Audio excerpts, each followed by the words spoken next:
Heavenly Father, today we put on the full armor to protect us against attack. We put on the belt of truth to protect against lies and deception. We put on the breastplate of righteousness to protect our hearts from the temptations. We put the gospel of peace on our feet to walk in your light, peace, and freedom with the Holy Spirit. We rebuke anxious thoughts. We take up your shield of faith for protection to block and destroy all the darts and threats thrown at us by the enemy. We put on the helmet of salvation to cover our minds and thoughts, reminding us that we are children of a mighty King. We are forgiven, set free, saved by the blood of Jesus. We take up the sword of the Spirit, your living word, that has the power to demolish strongholds and is sharper than any double-edged sword. We come to you, Lord, in prayer daily. In Jesus' mighty name we pray. Amen. What's up, you guys? Welcome to The Imagination. I'm your host, Emma, and today I'm honored to have back on the show for a third time child sexual abuse and sex industry survivor, mother, wife, multidimensional transformational storyteller, former gifted student, metaphysical practitioner and trauma recovery expert, intuitive healer, spiritual counselor, transformational life coach, and absolute inspiration, Lynn Navi. A little about Katie, in case you missed our first episode where Katie shared her incredible testimony. Katie experienced trauma in her very young and formative years and was extremely misunderstood as a child due to her extrasensory perceptions and lack of words or concepts for the things she tried to explain that she knew or could see.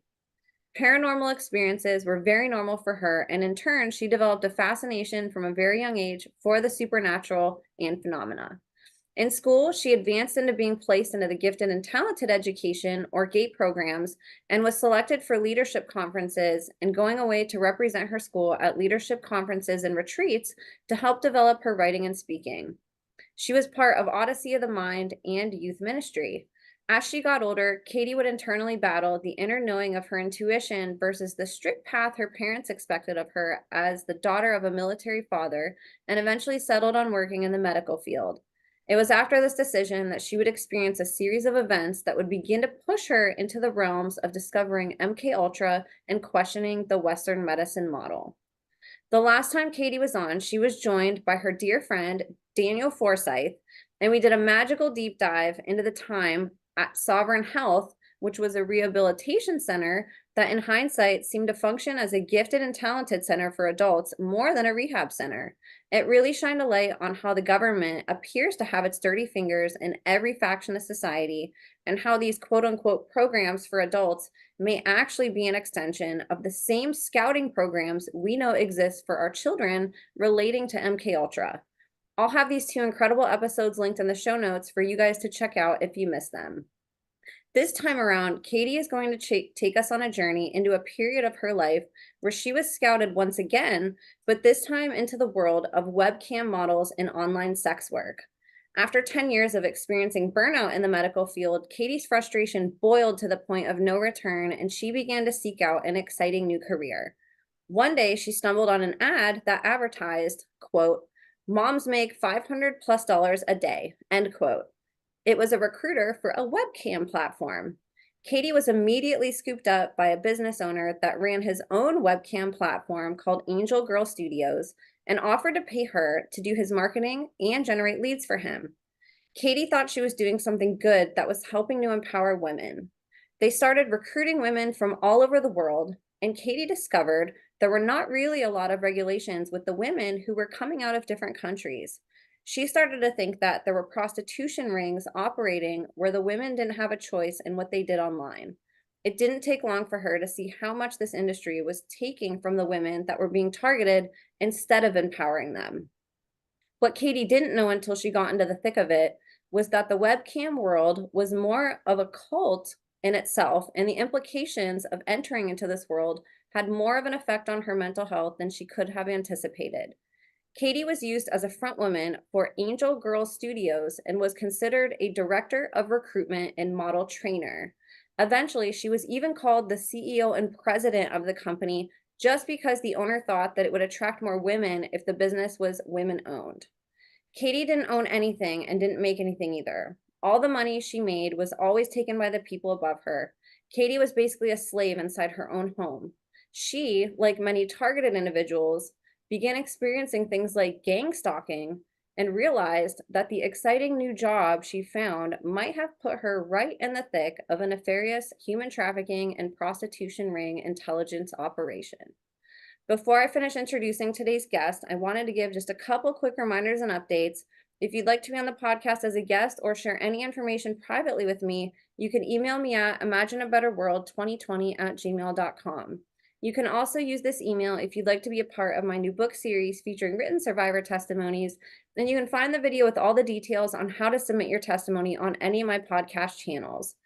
And lastly, I'd love your support on Substack, where I've taken up investigative journalism as an outlet for me to share about my podcast, guests, and advocacy work. And you can subscribe to me there at www.emmacatherine.substack.com. All my links are in the show notes, and I'd love your support across all platforms. Thank you all for caring so deeply about survivors and whistleblowers, and for helping to make the Imagination podcast the safest space on the internet for survivor and whistleblower disclosures. So, you guys, without further ado, please help me in welcoming today's guest of honor, survivor and overcomer, voice for the voiceless, anti-child abuse advocate, social media content creator, coach, educator, poet, and someone I'm honored to call a dear friend, the one, the only, Katie Lynn Navi. Katie, thank you so much for being here again with me today. Oh, it's such a pleasure. I'm happy to be back. I'm really excited to have you back. I was telling you before we got on here, and I know people listening will relate to this. Listening to you talk about things, it's magical. Like it feels so healing, validating, and these journeys that you take us on are so vulnerable. It makes us all feel like we're going on them with you. So the fact that you shared your testimony after allowing so many other amazing women to share theirs with you, I think it's just fate and destiny and a divine intervention. And I think that this is exactly what you were meant to do. And I'm so grateful that you've chosen to speak out, because already my whole community loves you. You've made a tremendous impact. You've gotten so much incredible feedback, and your life encompasses so many different aspects that we talk about on the show, and I think there's something to learn about every piece of your life. You've lived a lot of lifetimes in your short life, and you've been on the side also of parenting, and taking all of this and being able to apply it to a marriage and to being a mother. And this topic, especially that we're going to talk about today, the webcam and online, I guess, exploitation models that exist out there. I mean, we can't escape it. I can't even go on a social media platform without seeing offerings, or seeing women that are using them and promoting themselves. And I think, gosh, it's so scary. A lot of the guests that I have on my show, the absolutely horrific things that they go through affect a certain amount of the population. But if you haven't been raised in a cult, if you haven't gone through MK Ultra, these things can seem very foreign and extremely shocking to know exist, where 100% of people in the general population know that this exploitation model that you're going to talk about today exists. We've all been affected by it. And our children today are especially the targets, to get them while they're young, and to especially capture them as they're going through high school and trying to figure out what to do with their lives. And I just think, gosh, what a great time to talk about this. So I know that you've shared your testimony on our first episode. So I'm not going to have you go into that. And for people listening, I'll have that in the show notes. Her testimony episode was amazing, and I encourage you guys to go look at it and watch it. But today we're going to dive into a part that we dove into a little bit on the last couple episodes Katie was on.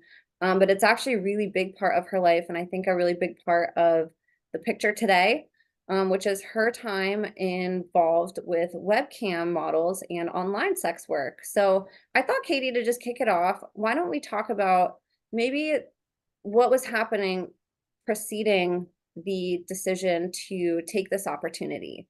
Because it sort of paints the picture as to a vulnerability that you had, and then also can sort of talk about the psychology of what somebody is going through or maybe going through, as they're making these decisions. And I think it's good for parents to be aware of that, and then even for our own well-being to sort of have insight into what your life was like at that time.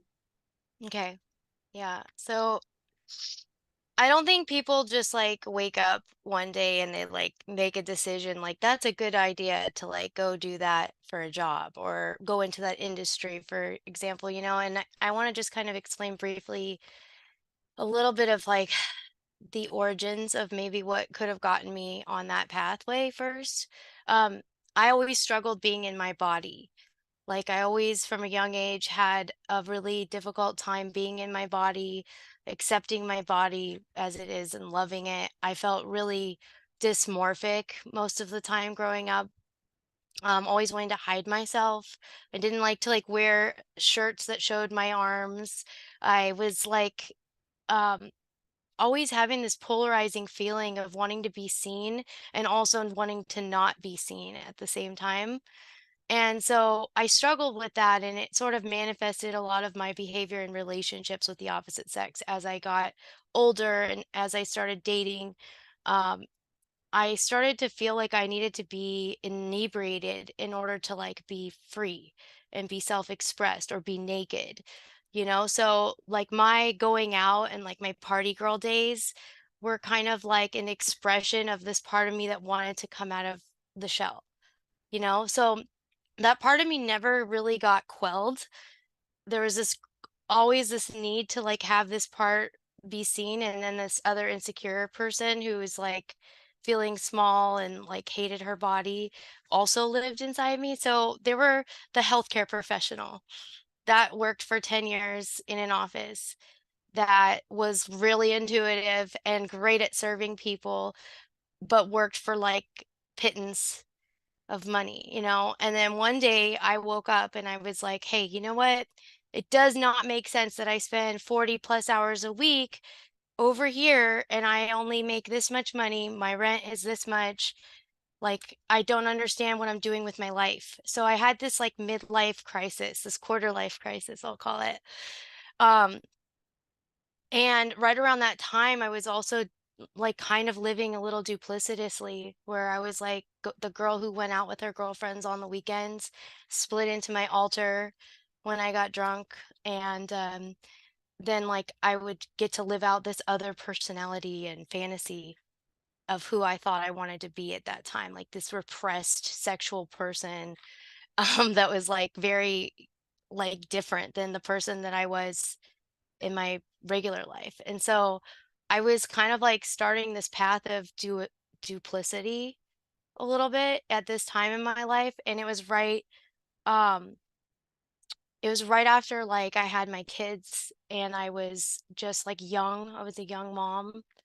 Um and so like I was going through a lot of different crazy dynamics, like, you know, I was in my first marriage and I was like very young, and um I felt like a lot of internal like craziness like inside myself and unhappiness, and I wanted to break out and create a world that was like more fulfilling for me.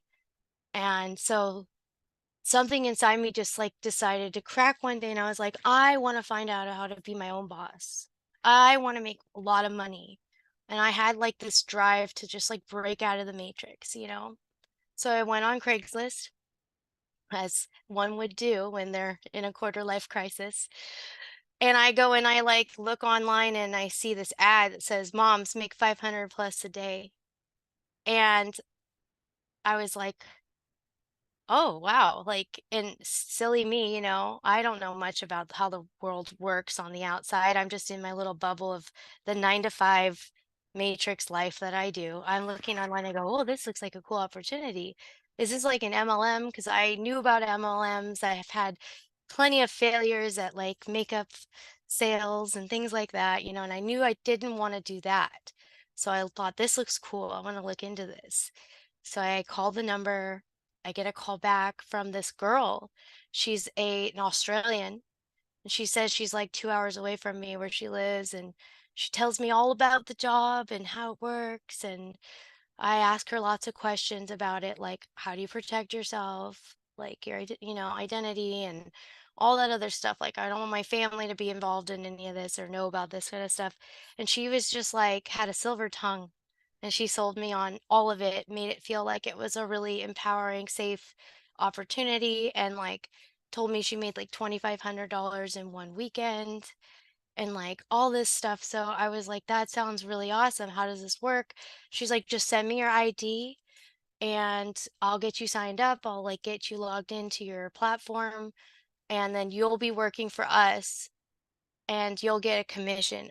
And like basically what they did and the way they operated is they it- it's like working with an agency, I guess, online in a weird messed up way, like which is like having a pimp.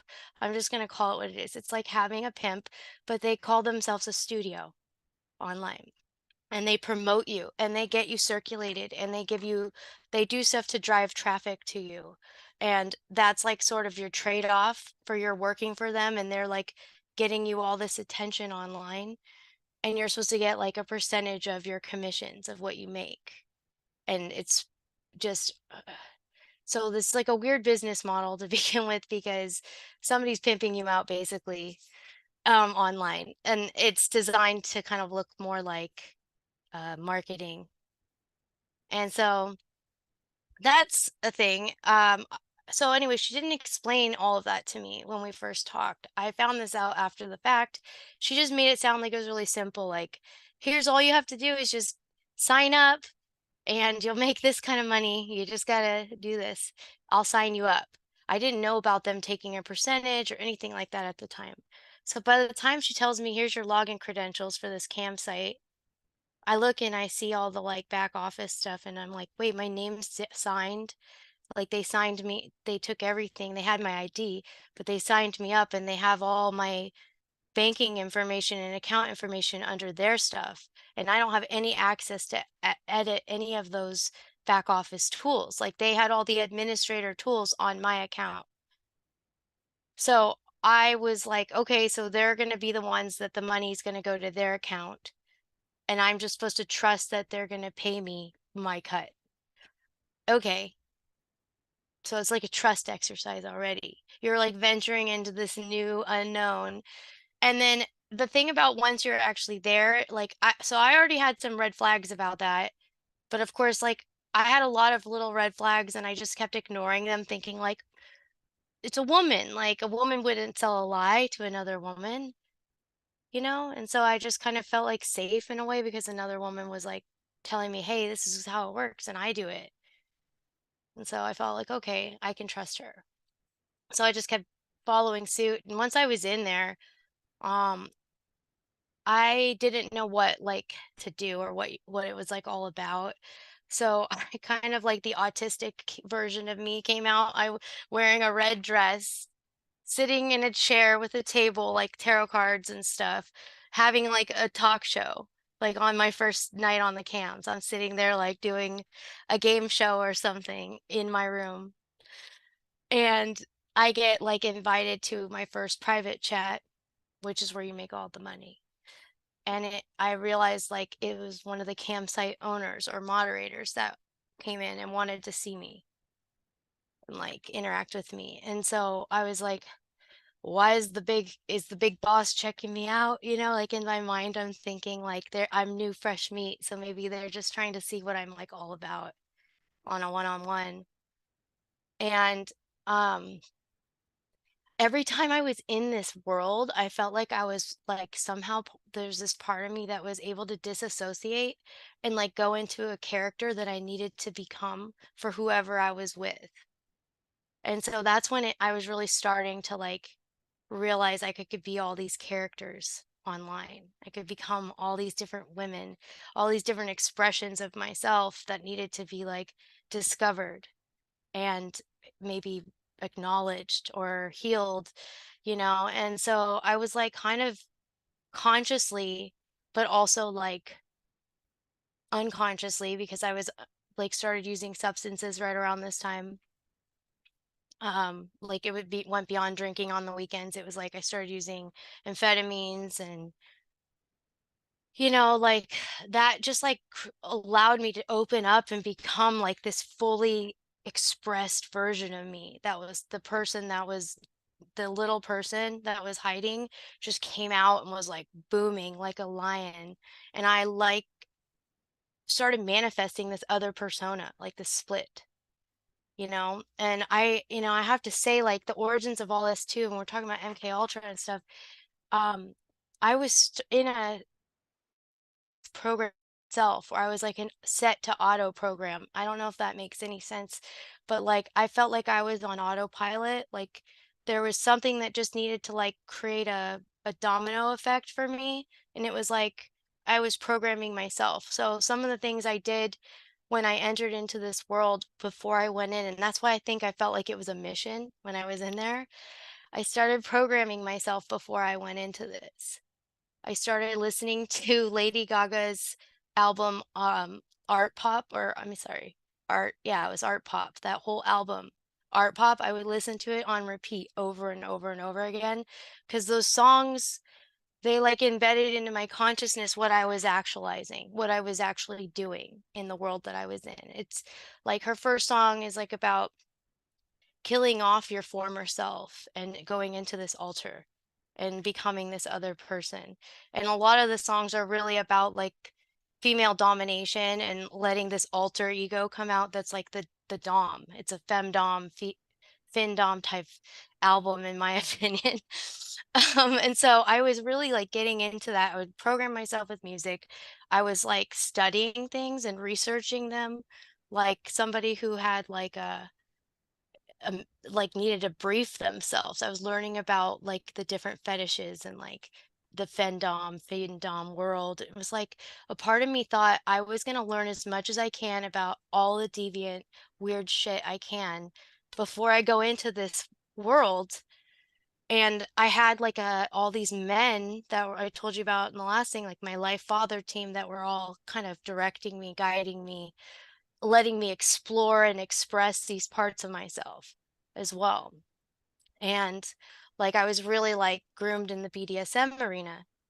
And so I was kind of like, I think identified as more of a leader, more of an alpha, but like I was somebody like they said was like a switch. They called me like a switch because I could go between being a dominant and a submissive in different situations. And so, like, when that got me into the webcam world, it was like, here's a place to use your innate gifts. So, anyways, so that's how I got in there. And then once I was in there, I got taken for a ride where I did stuff that like made me feel compromised, even though like I was in my room, I felt like the same shame as a prostitute would feel. And then I never got paid anything. It was like I made large sums of money, but they never gave me anything from it. So I was angry at that. I quit doing what I was doing there. And then I got offered an opportunity to be a marketing girl for Angel Girl Studios. And that was like where I met the next person on my journey. um, well, L. Oh, let's call them. Yeah, L. Yeah. Before we dive into that part, I wanted to go back and for people who have never been involved in this world, what does it look like on your end while they're scouting people for you? Do you get a call and like you create your schedule on when you're meeting with these people? How do they pick who goes with you versus maybe another girl that they have hired? What's that process of like pairing you with people and the, I guess, pay structure? Like, is it the same for everybody? Is it like an hourly rate? Like, how does all that work whenever you're doing this type of work? Actually, that's a great question because it's very at times it's well defined, but then nothing actually happens because it's all just up to the integrity of the person that's on the other side.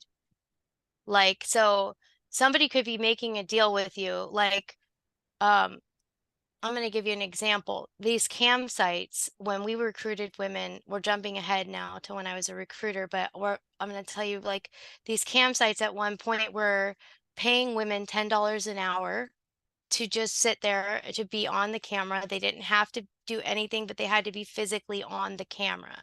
They didn't have to be naked or anything, just physically had to be present to make that hourly wage. And then they could make tips and like, whatever, like the patrons could tip them or they could make extras a different way.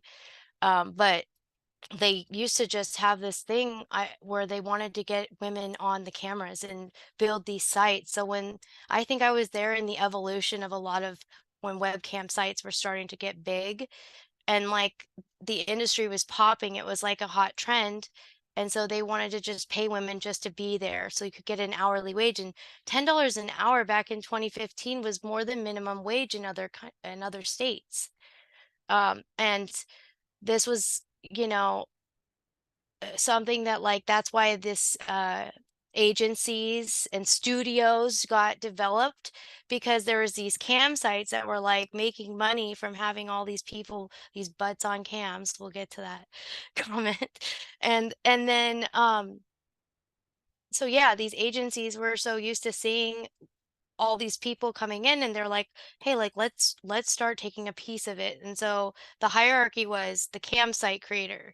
They had all the people come to their site, just like any social media site, like the Mark Zuckerberg of the webcam world.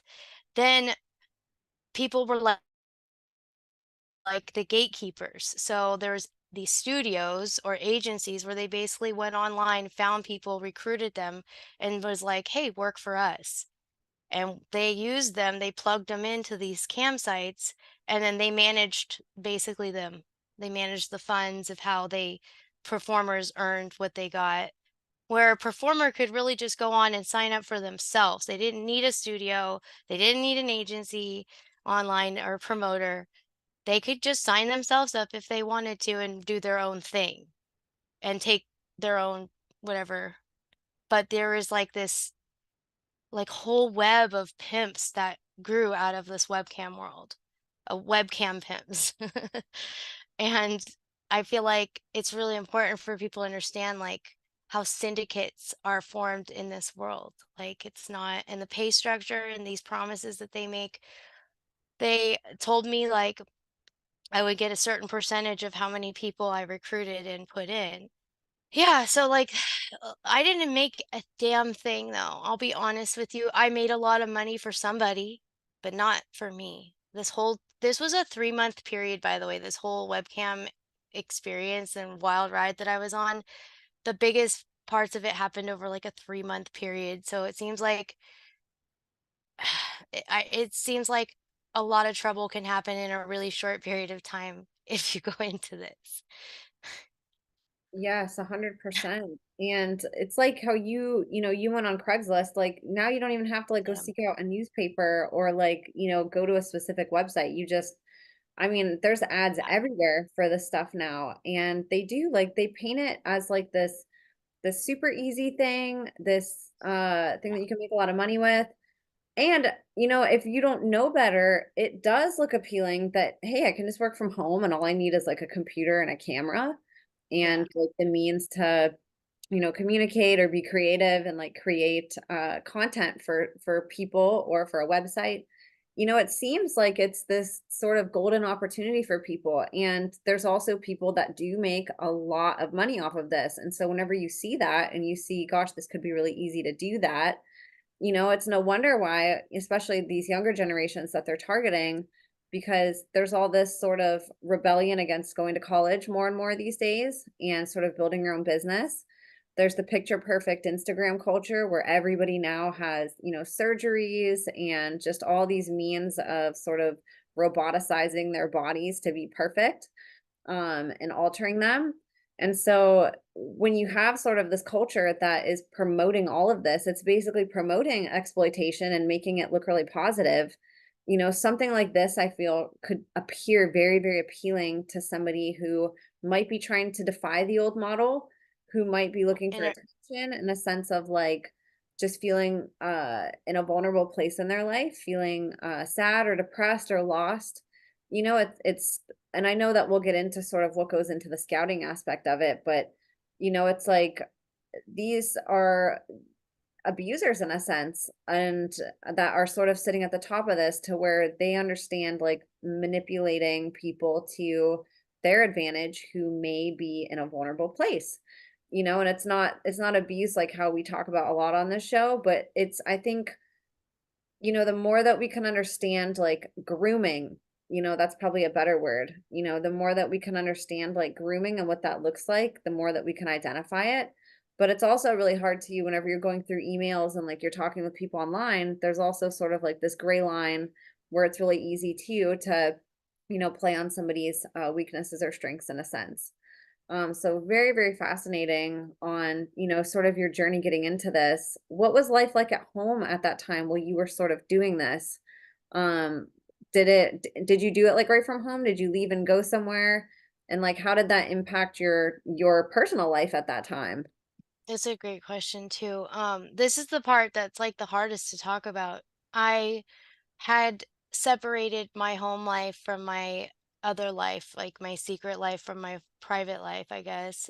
And my family was like always like they weren't around in the same arena when I was doing that. Like they weren't in the house or they weren't like nearby when I was involved in that. But I consequently spent a lot of time locked away in my room alone and cut away, isolated from my family, isolated from my duties as a mother.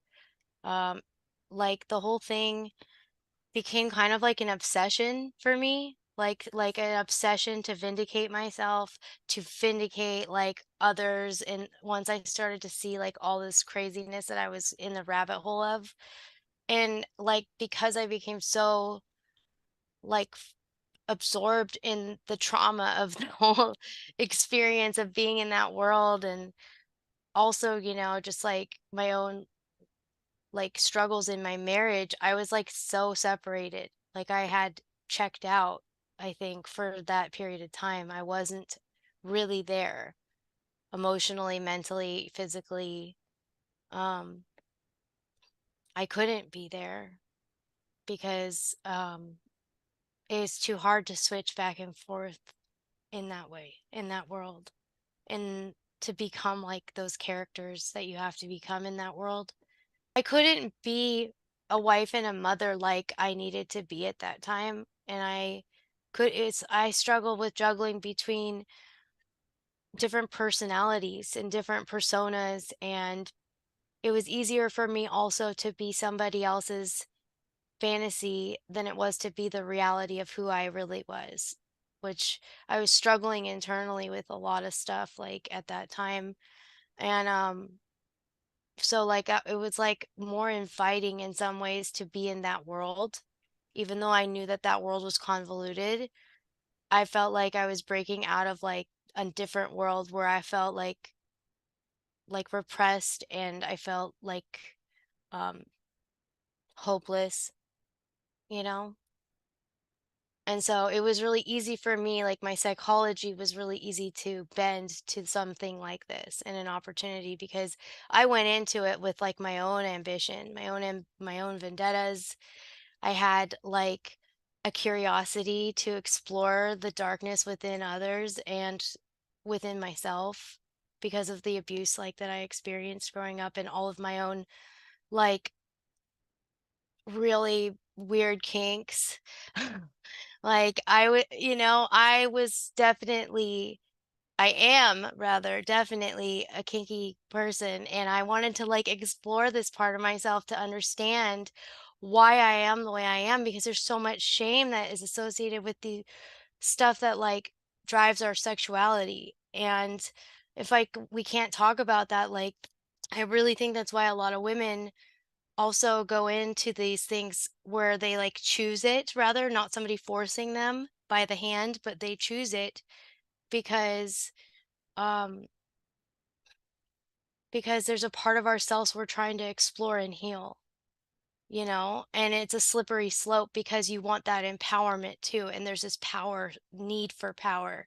And that's what really drove me in this, was like I needed to feel powerful, and I felt more powerful when I was like able to control people through my sexuality or through my presence as like a woman in a like goddess like way. I felt like that gave me a sense of power never felt before, a sense of confidence. Maybe it was a false sense of confidence in my body because I had never felt good inside my own skin. So like the combination of the drugs and the attention was like intoxicating. Yeah, that makes sense. And as far as the men that you would work with, was that sort of on you to go find them? Did the company match them with you? And what were those interactions like as far as did it seem like these men too were going through like a lot of trauma in their life and like wanting the same, like two people sort of meeting to explore parts of themselves that they're shutting off? Or what was kind of like the demographic like that you were attracting and that you were being set up with?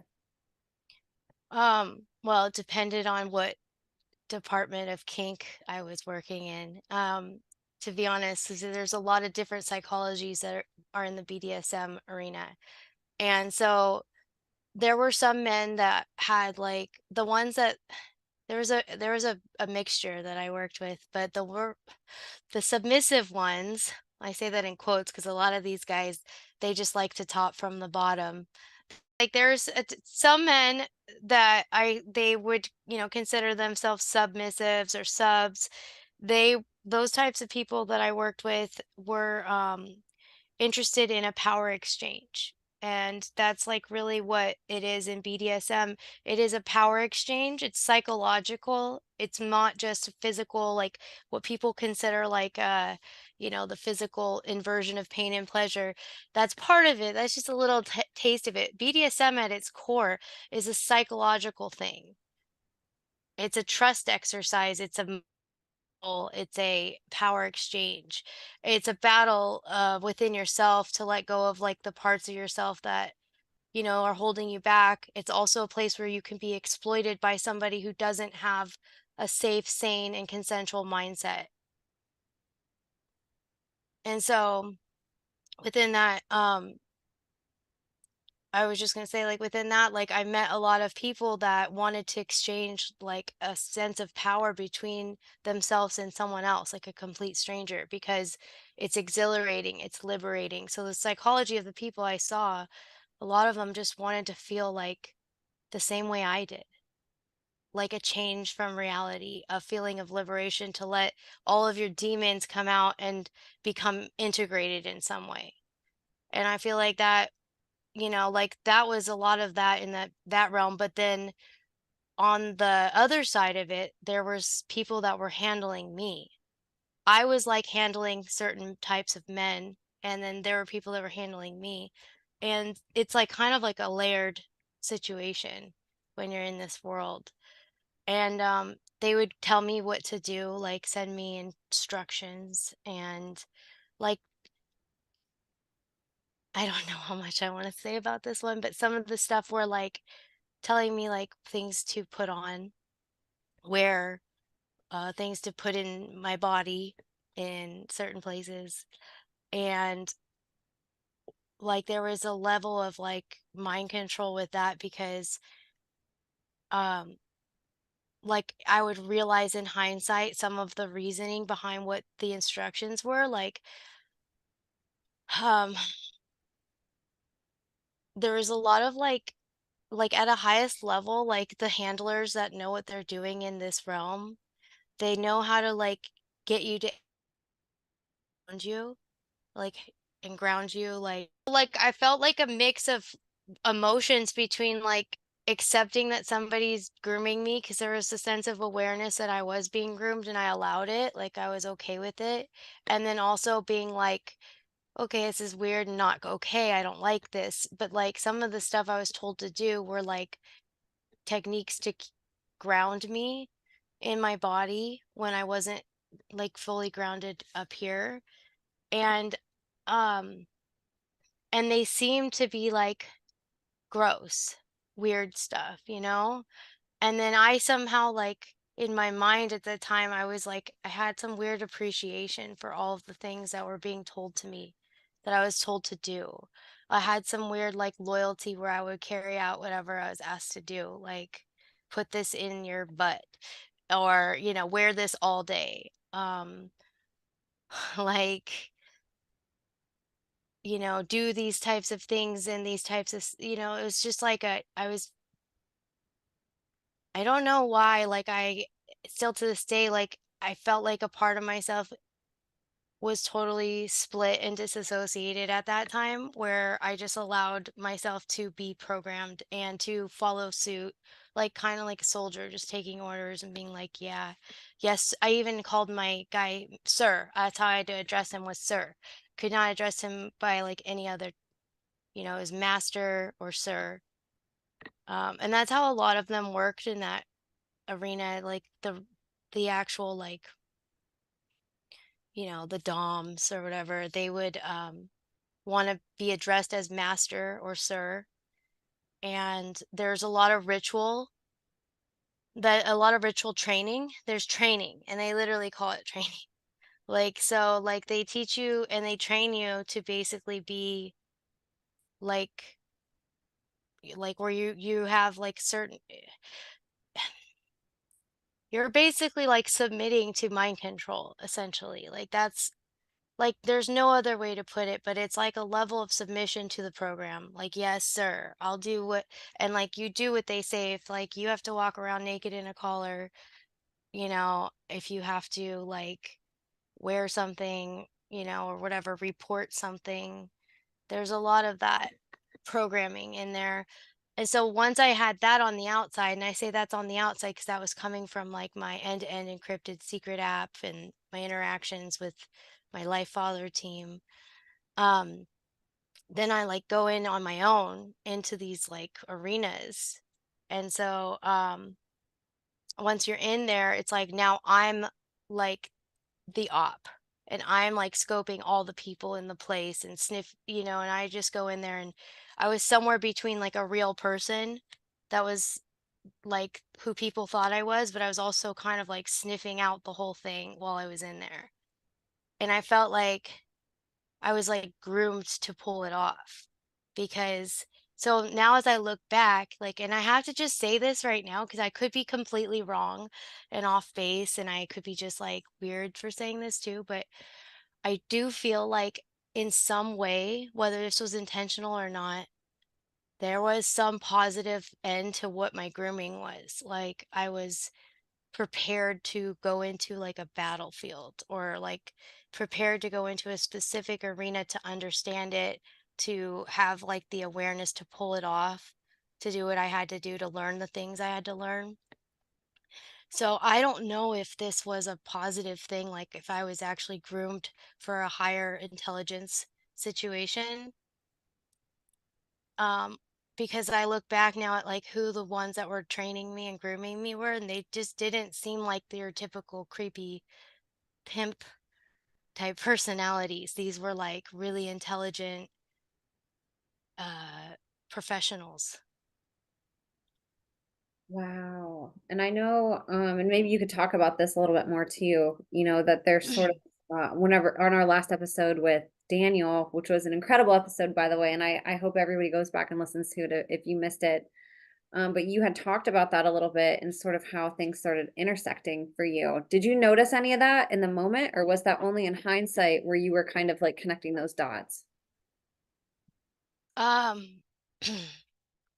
I noticed it like in the moment when we were in it. Like it was like we were in this 0 point frequency of the now space where everything in reality all just came together in one node point, and I understood the entire journey like I was on a mission, and we were all like doing something that was like the blackest of black ops that you could think of. And I mean that in like a empowered way, not like a dark nefarious way, but like a lot of us felt like we were good souls that were infiltrating bad places, and we were coming together, and we had our own broken shit. Like obviously, you don't go in there like unscathed. You have to have like your, it's like when you're undercover, you have to look like you have a few street bruises. You can't actually come in like a doe in the like because then you'll be sniffed out as an unauthentic personality in a scene like that. And so there's this idea that like maybe some of us were like groomed to go into these situations because of our consciousness and our awareness and our ability to basically like navigate those types of areas and collect information, or transmute situations into like a lighter place or whatever. I don't know. Like I have to believe that because otherwise this story is gonna be shit and it's gonna be all really sad and dark, you know? 100%. That's Well, why yeah, I go ahead. I was gonna say that's why like I believe that, whatever, no matter how far down the line anybody's gone or like whether you were forced into something like that has made you exploit yourself or you exploited yourself because you just chose it, it was a willful path. Like there's so many convoluted pieces to it. It's not all one or the other. It's not a polarizing situation. Like I came in with fragmented parts of myself that I was trying to integrate and heal. And whether I was set up with an op to be like the perfect person to go into a situation like this or not, like the things that I experienced and that I did while I was there, there's a lot I'm not proud of. And then there's a lot that I am proud of. Like I look back and I'm like, I can see where I was trying to heal, where I was trying to bridge like a wound or like expose a hole in the fabric of society. Like, Yes, 100%. And I believe in those instances. I think that I don't want to say everything happens for a reason. I don't really think that there's, reasons for suffering and stuff that we should just accept it. But I do think that there's lessons from it if you dig into it. And I think if you take those lessons, learn from them, harness them, and teach them to people, they become extremely powerful. It's almost yeah, like infiltrating. Like a lot of people who go into these worlds never come out. Like they're yeah. they're destined to, something bad's going to happen to them to where they go deeper down the hole and they end up Hmm. homeless or, as a street prostitute. Or they go deeper down the deep web rabbit hole and get into, actual like illegal things that they're doing online, and there's a lot of ways that this stuff does not turn out good. And I feel like the fact that you came out healed and you have this intel that now you can share, like now we can know what the problem is on the inside. Yeah, We had eyes on the inside that are sharing it with us, and we can now sort of have that lens of how do we protect ourselves when all these ads are coming up, and more importantly, how do we shield this from our children and like educate them on the truths of this? Because I think too some parents might even think, well, okay, if my kid doesn't want to go to college, like they can just go online and, do a little talk show and, make money, on TikTok. There's a lot of ways too, I think, that are really easy to lie about what you're doing online because there's the paywalls where you can't get in and fully see. There's so many different options. You can have something like a TikTok where you're telling your parents, like, oh, I'm just a TikTok influencer and that's where I make my money. But on the back end, you have an OnlyFans that they don't know about, right? And so I think just like understanding how this works and even grooming, hmm, understanding that grooming can happen online is really scary because we look at a computer as being robotic, as something that can't really interact emotionally with us, but when you look at the ways that information, like you said, is able to be collected on us and that there's ways that even before you do something, you might have to provide an ID or fill out a massive questionnaire, and hmm, that information is now out of your hands, it's with somebody on the other end, and it's quite frightening. So I really feel like you did do this to be able to look at it from a higher perspective and to come out and be able to educate us on this, and even for yourself, like, oh my gosh, to see and to hear about, like, you being in such a vulnerable position, but then seeing you here right now, like, what a night and day difference, like, you were as a person then to now. And to see that journey in really, like, a generally short period of time, like, this wasn't, whenever you were a tiny kid, this was a little bit later in your life whenever you experienced this. So to see, like, a healing process to where you were there, you were able to gain all that insight, and then seeing where you are today, like you're helping on the other end now, you can understand the ways that people get trauma. You can understand these really dark parts that a person will come to you now and want to share with you and say, Katie, help me. And you're not just on the outside saying, oh, well, I've read a book about this. Like, I think I know. You're like, I've been there. Like, I know how to, I know how to get you out and how to heal you. I know how you feel. Like, that's a gift to be able to give people, So I really do believe that this happened to you for a reason. And I'd love for you to talk a little bit more about sort of what you were experiencing from that end of possibly like collecting intelligence. Like what kind of things you had brought up what they wanted from you in your scouting. what types of things did you have to collect from these people? I'll just call them clients, like people that were working with you. Did you have to report information? Was there ways that they were tracking you? Like, how did that work on the database too, as far as how they keep track of what you do and like you in hindsight keeping track of other people? Okay, so Um, as far as the recruiting goes, like there would be ads placed on Craigslist, like clickbait, ads on Craigslist, and those ads would drive you to another link what would take you to our website. And the website would have a link that would let people like sign up. There was I was advertised as being like this FinDom instructor, and like it looked like a real career thing. So like we were driving people to this link, they would get in there and they'd fill out their information, their age, their name, everything about themselves, basically like a job, because these people could get $10 an hour, remind you, like we're putting them on that. So they're becoming like employees. And so the studio takes all the money and they just distribute whatever they distribute to the girls that they sign up. But the girls don't realize this right up front. They're just like, yeah, yeah, get us in the door. So they have a questionnaire, and the questionnaire is asking a lot of like questions about what their goals are, what they're interested in. It's really like a psychological profile of like what kind of girl is coming through the doors here. What is she willing to do? What is she not willing to do? um how much is she looking to make, like how driven is she, and um like what is she most afraid of. That was part of it too, like what are you most like afraid of by doing this. And like it just really, it's like an opportunity for someone who's interested to just lay it out what's in their mind, like to see if there's somebody that they would benefit from this opportunity. Um, and so like these applications would come through and I would process them, and really there was no actual uh discernment, because they just wanted to put as many people on the cams as possible. But there was the need for an ID to prove that they were of age. That was like not a recommendation. That was a requirement, so it could all be legal.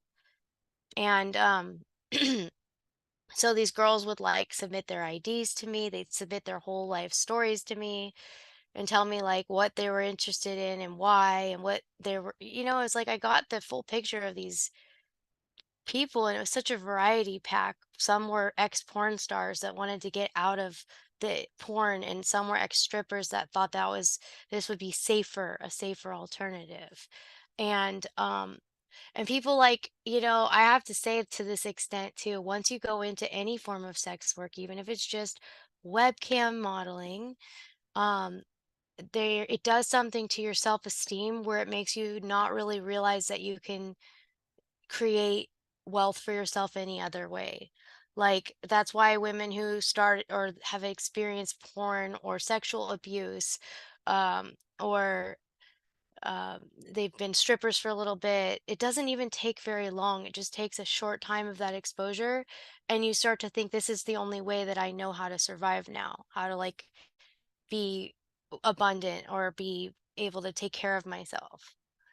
So we saw a lot of that. And I thought I was helping these women do something that was safer.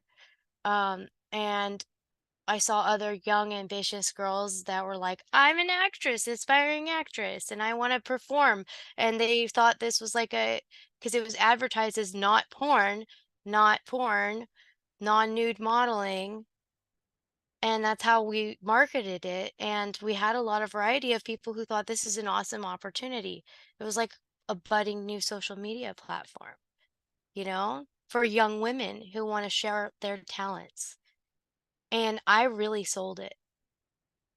Um, And I really believed in it too. That's the thing. Like, I couldn't sell anything I didn't believe in. So I was like all for it. I thought it was a great thing until like it started getting weirder and we started seeing like stuff. I started getting more privileges with the back office operation. So how it would work is we'd plug all these people into the site. We managed all their profiles. So we had all the ability to actually even spy on them, which is really gross. And I just want everyone to know that this is actually a thing. Like, we could actually see them when they were in their private chats, and, like, it was like having the two-way mirror kind of thing, and I didn't know this until L told me, and he, like, wanted us to check out one of our new recruits and, like, give her some pointers or something, and she was someone who came out of the porn industry, and looking back, she was definitely heavily, like, probably exposed to some child abuse or something at some point because her sexuality was very disassociated and she was very like free and comfortable being like naked and exploited. Um, but he wanted me to check her out, and I remember like that was like what one of my job assignments was to like watch her while she performed. And I was like, I can't with this. I was like, this is awful. Like just watching this girl just be like completely exploiting herself and knowing that she's being scrutinized by non-patrons, by actually her employers, like behind these windows. It's like creepy. It's creepy, weird, And I said, like, I told him this is disgusting. This is like wrong. Like, and I called the girl as she was on camera, and like I actually told her I was like, put on some clothes, and I started like getting angry, and like I was like, we got to do something, like I got to do something to interfere with this game that's happening. So I told her to put on some clothes, and I said, like, we need to brand you, because what you're doing is giving everything away for free and you're getting nothing but exposure and exploited. Nobody's paying for that, and I also just felt like I can't like see this shit. So this like angry but also savvy business part of persona came out of me, where I was like, we're going to take back control. We're going to take more from these guys, and we're going to do it on our terms. And so the Findom was born. And I came into this subculture of Findom, and I was like, I'm going to teach all these women the same psychological manipulation operation techniques to be able. I'm going to teach them how to market themselves. I'm going to teach them how to go present themselves, like everything they need to know, and they won't have to expose themselves. They'll take from the ones, that are here. They'll take from the other people. And I had this like mentality, like it's time to take back what's ours, sisters. Like I was going to start a revolution of like Findoms. My friend Shannon and she was one of my recruits from London. So I had a recruit from London, and she became one of my best friends. We said we were going to create something called Findom Nation. And like, we wanted to take down like all of the webcam world ourselves and start like a network of women Findoms to take them all down. And, so like I had this like really empowered mentality, like with this Findom stuff, because I thought, in this world, if a woman's not looking out for herself, she will be exploited and taken for a ride, and she won't see a penny. And that's what happened to me, what leading up to all this, was like you you just get molded and pushed around and exposed and lied to, and excuses get made why you're not getting paid what you're supposed to get paid. Like a lot of shit starts to pile up, and you start to feel like you're super exposed and exploited. And so instead of just bowing out and dipping out, women tend to want to stick it out. They want to like, because you're already like lost your dignity in some way, and you want to stick it out. So this Findom thing became like an opportunity for women to take back power. Women who had been hurt by men, women who had been sexually abused or exploited. Um, it became like an idea of like female empowerment, and I became like a ringleader for it. And so I started, Shannon and I joined Fin- Findoms, the actual official organization, international organization. And when I first joined them, I thought I was just signing up for like something like a webcamming site, like sign your life away, but not really. I mean, you're just exposed. Like, I just thought it was just putting yourself on a platform, but it definitely wasn't.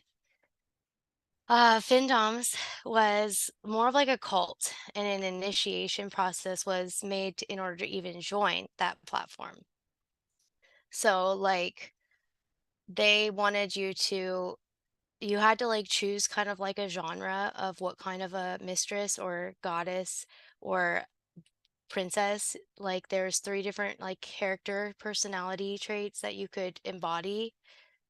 And I was like, I went with mistress, as my persona that I carried. And I had to do certain things to demonstrate like my abilities or my character, I guess. And like I had to have like say what my specialties were and stuff. And like for me, mine was like hypnosis and other like forms of worship, like because I wanted to find people that wanted to be dominated. That was like my MO. So I characterized myself as somebody that was able to dominate and psychologically dominate others when I went into FinDoms. And so then they put you through these tests where they want to see if you're really what you are. And they send people your way online in different areas of your life to test out your character to see if like you're really embody that bitch that you're pretending to be, or that psychological, person that you are, that persona, if you're the real embodiment, because that's what makes you valuable, right, in this world, because people want authentic mistresses, and so there's a lot of that, and there's also a lot of competition. And so the women that are in this world are actually really, some of them I believe could be dangerous type of personalities. Like, don't mess with them. Some are awesome, but there's a lot that are like um my friend Shannon experienced, like we had some weird hackings that happened, and like kind of like just a lot of weird stuff starts happening when you go into this world, because there's a lot of money and a lot of personal information that gets passed in these arenas as well. These arenas are designed to be power exchange arenas. And why they're so tempting and lucrative for people who go into this world is because people are giving away parts of themselves, in a secret way that they're like trying to fully like just express or experience.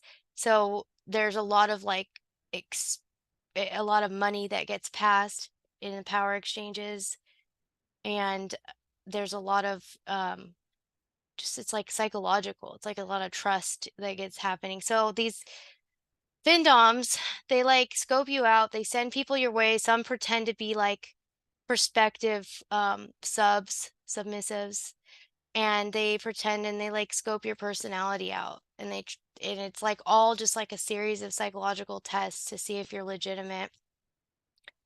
Um and then once you get accepted, you still get tested with people that come around through the community, because people are like, oh, a new one has arrived. And they like check you out, and it sounds so strange because a lot of this is happening at home from the web, right? But you start to feel like you're in that world, like you're like it's all around you, and everywhere you go now, the whole world sees you this way. I go to apply for a job in my local small hometown during this time, like, and I get like invited to be part of this underground wine club that's actually like a massage club, and they want me to run it. And it's a chain across like the central coast where I came from. And they're telling me they have these different locations, and they just saw me, like I started developing like a madam type persona to in this little world that I was in. And so it's like you start to think like you can be all these separate people, but like eventually it starts to creep and bleed out into the other parts of your life. So I'm in this world. I think I'm like empowering women and like some sort of Florence Nightingale of BDSM. And I like get in there, and I start to see some weird stuff coming through like the communications, and like L I asked him, like, what does this mean? Somebody wrote in our like inbox, somebody sent us a message that said, how much traffic can you get for a young African American girl? And I was like, what the fuck is this? Like, I literally knew exactly what they meant when I saw that, and I asked, why would we be getting messages? Oops, we're going to have to bleep that out. Love Um, it. yeah, why would we be getting any of these types of messages? You know, and that's when I started to see this hole goes deeper. And he's like, oh, I don't know. He's like, he writes back very general, like traffic is has nothing to do with the type of person's skin, like you know, and he's talking about like internet traffic, and he's using that terminology when he responds back. And I said, I know that you know what that guy meant. And I just said, "Why are you getting messages like that?" Like, that really bothered me, and then I lost, like, my inbox privileges after that for questioning those things, my admin privileges. Um, but Let's let's back up real quick, just since we're talking about L. Could you talk about who he was and talk about the process between you being sort of an employee of handlers to now going into recruiting for that. That way we can get sort of a picture of L. And then obviously I have some of those photos oh, too, yeah, let's if show you that. want to show them. So if you want Yeah, to paint the picture, I'll bring those up. yeah. So, let's pop up that email where he shows me, like, I don't know which one it was, the business plan. Okay, let me get that up real quick. And also, you know, I just wanna say too, like, I'm somebody who wanted a chance to exercise all of my gifts. I wanted to be like a creative marketer. I wanted to be a woman who empowers women. And all of this felt like such a convoluted swirl of like opportunity. So when I read this in hindsight, now looking back, you know, 8 years, 9 years later, um, it was kind of like hard to read it, like looking at the business plan.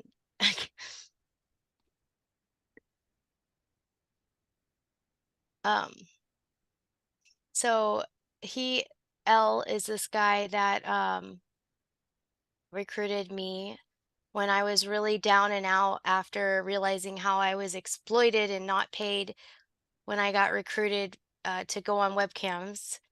I was looking to get out of like being the girl behind the camera, and I wanted to be more in marketing. And really had a knack for developing people. And so when I saw this opportunity, I thought, well, maybe I can do some good over here in this dirty little industry where people take from other people. And so I told this person, L, who's the owner of Angel Girl Studios at the time, I don't want to be on camera. I told him about my exploitation of my first recruiting experience and how I felt like it was totally out of integrity, and I don't want to be a part of something like that. And he was like, I've got a better idea for you. Like, because Angel Girl Studios at the time, like I saw his ad, it was touted to be a non-nude modeling agency and platform, you know? So it looked like it was like a positive. Like, who wouldn't want to be on Angel Girls, you know?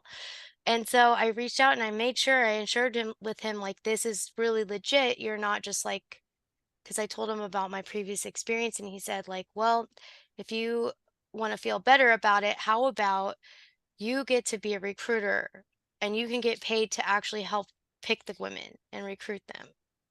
And I was like, "Oh, okay." And I just ate that up because that felt like empowering. All of a sudden, I felt like a businesswoman. And I also felt like I can have a hand in procuring women and helping, like, pick out, like, what they are and help guide them in this rough world. You know what I mean? Like, in my mind, I thought I could figure out where they are and do something to help steer them in an empowered direction since they're in this place that we're in, you know? And I wanted to do it. It like was stimulating to me. So, anyways, he sent me the business plan, and this is what it said. Um, Great, and I can make it happen. I am a man of my word. Also, we can sell a one pager to incoming FinDom performers or offer it free as a part of the package for working with us. Once it is created, it takes a few minutes to duplicate for another model. I realize you are working hard. I was working for free at the time. I am so appreciative and do not look at it as working for free. You are making money on the leads I provided to you that you worked hard to get on cam. In addition, you are gaining valuable experience and creating with me so many opportunities. Keep your eyes on important things. BOC, butts on cam, bringing in models that you find and recruit. I'm still working hard to recruit as well. Let's get 20 models active on free webcams, of which half you bring in on your own. In the meantime, we work on Katie Ladies, your Findom site, and a small one-page site for Findom models. And I think we should add something to the site on how we can promote Findom performers, what they get from us if they work for us, their own web page, training, setup, etc. So to prioritize, butts on cams, 20 models on free webcams, and continue to grow it 30, 40, and eventually 50. When we get close to a month, we convert them over to my free cams, which was another big platform. That was like the big fish. That's like, and then he said, until our site is complete. This is an ongoing process. Continue building Katie Ladies, start setting up our Findom site for the community and you. Um, Oop. Sorry, I'm trying to make it a little bit bigger. I'll just leave No, it. it's all good. Um, the site will filter traffic to Katie Ladies. In addition, we can link your cam to it and drive traffic to it. Katie Ladies ready for cam models Feb time frame with hundreds of hits per day. Late November, Katie's Findom designed, set up, and active with content being added to December and traffic building. One-page sites available to performers who train and work with us. February, 40 to 50 models active on 3 sites. Katie Ladies starting to see revenue production, and Katie's Findom site in full profit producing mode. Make it a great day. But I mean, this shows like a different side of it. Like I think when people consider sex work, especially even online, a lot of times what we're presented with are kind of these like floozy girls that are advertising and they're not wearing a lot of clothes, they're giving teasers and they sort of have this like dumb blonde type persona that they're showing online, right? And so Yeah. getting to see it this way, this is literally a business plan. Like this is like something that you would do for an actual company. It's not just, this like floozy thing. This was a very serious operation, and so getting to like see the business side of it and seeing that there's like goals that they're providing for you. Like we want you to get 20 models. We want you to build this. We want, this is how we're going to get traffic. Like it's literally set up just like how any other corporation would be, Yep. trying to find traffic, trying to find the demographic, setting goals.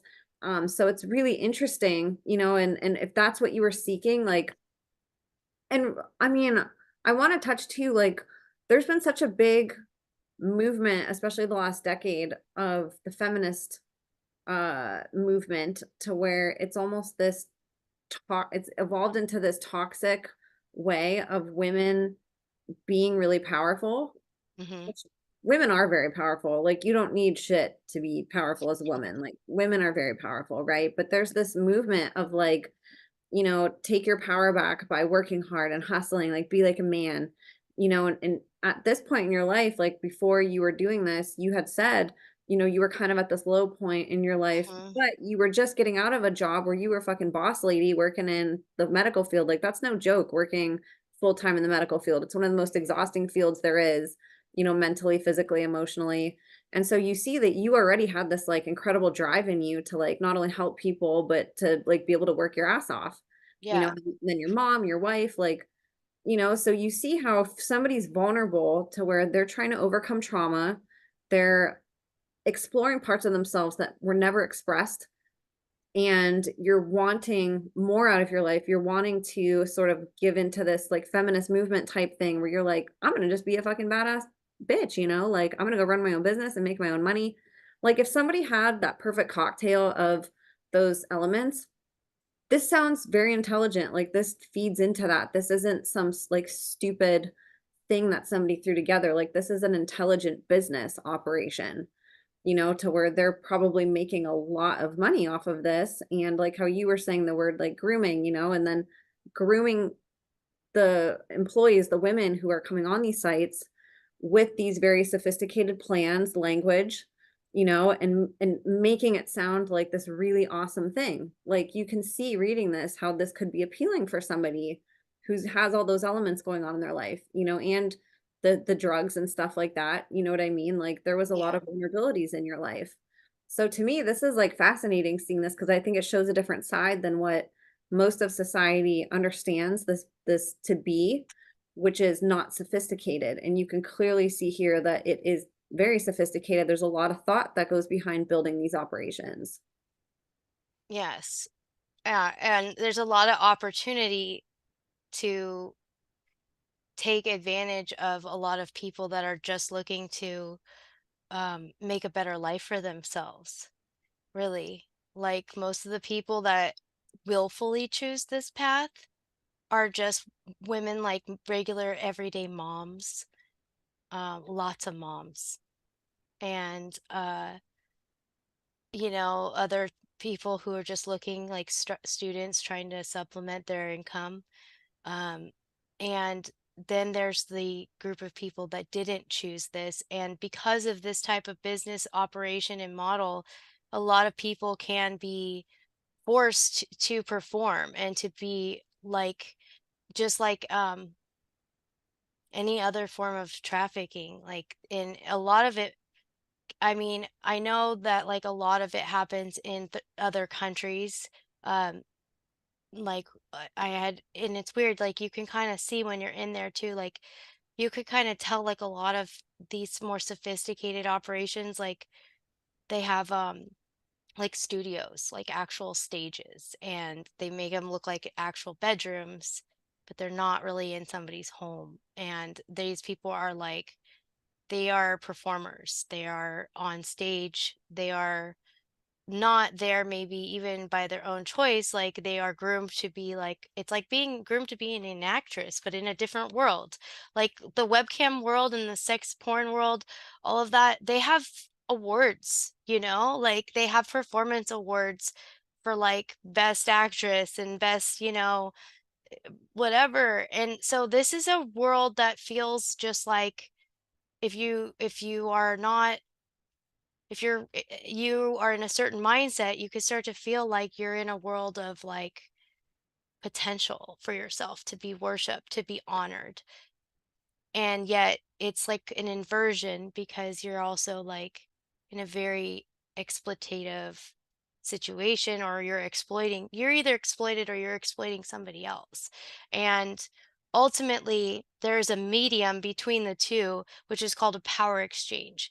And so a lot of people in like the field that I was in, they were doing power exchanges, women who wanted to be like with these dominant men, or who, like me, like where I fell into getting groomed by alpha dominance.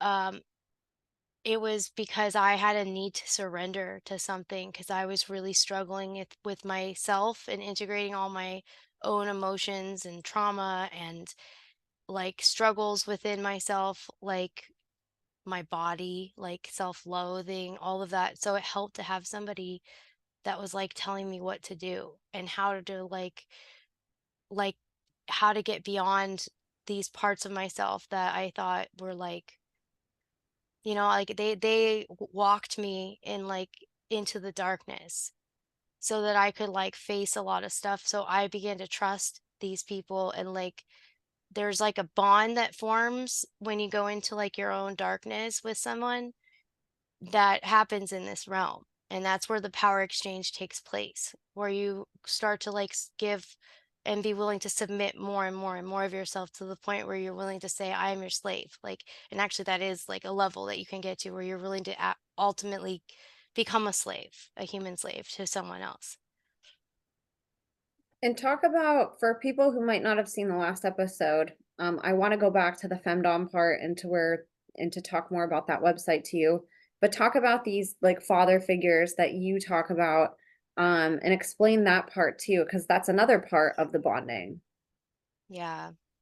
Um, so, like I felt like I was someone who missed my opportunity in life. Like I was a young mom. I didn't finish college. I went to college and like I had some issues like that started like my freshman year where I like kind of cracked mentally in freshman year of college. Came home, um started to like display kind of bipolar looking behavior, and it all kind of like kicked around my freshman year of college. And I came home and then I ended up going to like a community college, and I got my like nursing degrees there and started working in like a desk job, and I felt like such a failure, like I had not lived out the person that I was meant to be. I was meant to go to Europe and ride the Euro rail and have like an adventure with my best friends and finish school, and I felt disappointed, like I had just like my dad said to me, if you don't have a plan for life, life has a plan for you. And that's what happened. And so, where was that question going? I forgot. We were talking about the relationships with the like your clients that, Oh this yeah. partner team. So yeah, so I was felt like like I started like having this innate desire to like be mentored by older men, like this sugar daddy sort of thing, but not like a sugar daddy. Like I wanted like to be seen and like appreciated and like recognized for my mind and my brilliance and my charisma and all of that, because I felt like I had just been hiding myself in these small roles, like being a front office medical receptionist or something, and I wanted to be this beautiful peacock. And so when I had these men that were like these very like um, they were professionals in their fields. They were high level professionals. They were people that I guess the outside world would look to it and look up to and respect. When I had their interest in me, and they were like really understood me, at least I felt like I could really express myself, show all of myself. I was allowed them to be like my advice council, you know? And so I had like a council, I called them my life father team, but there's like a council of all these different professional men that were like mentoring me and grooming me at the time. Psychologists, IT executive, prosecutor, retired prosecutor, and just a lot of different variety packs of characters. And I felt kind of special because of that. I felt like, wow, like I'm being seen and by all these like top-notch people. I mean, maybe their characters weren't top-notch 'cause there's a little shadiness in there, but they were like mentor type people, like Bruce Wayne's to me. Yeah, and you can see how too, like that's also a stereotype that I don't think people would expect to hear, that the type of person that visit these websites, it's not just like, some gross person in their basement who's like living off Mhm. their mom's money and like stuffing their face with Cheetos. Like these are businessmen. These are like sophisticated, reputable people that are almost living a double life too. They have their life that they're living publicly. I'm sure they're not sharing that they're going on these websites publicly, but then they're going on here, and they get to display who they are. And I think too, like if I was vulnerable and in that position, and wanting to learn, because really, like that's what you were trying to evolve. You wanted to grow out of your shell. You wanted to go into your cocoon and emerge as a butterfly, and come out and have everybody see you, be able to fly away, and get to live the life that you desired, but were, restricted from just because, like you said, life had a plan for you, which ended up being very divine. But you can see how that type of person would feel very healthy in that moment, because these are people that are looked at as very stable too. It's not like you're around other people going through a lot of trauma. These are people like high performers, people Mhm. who have what we would look at as like high credentialed from college or in the workforce, and that's that's attractive, to be around whenever you're feeling that drive, but like don't have the resources around you. So Mhm. I find like a complete understanding with that on how that could be something that would be very comforting.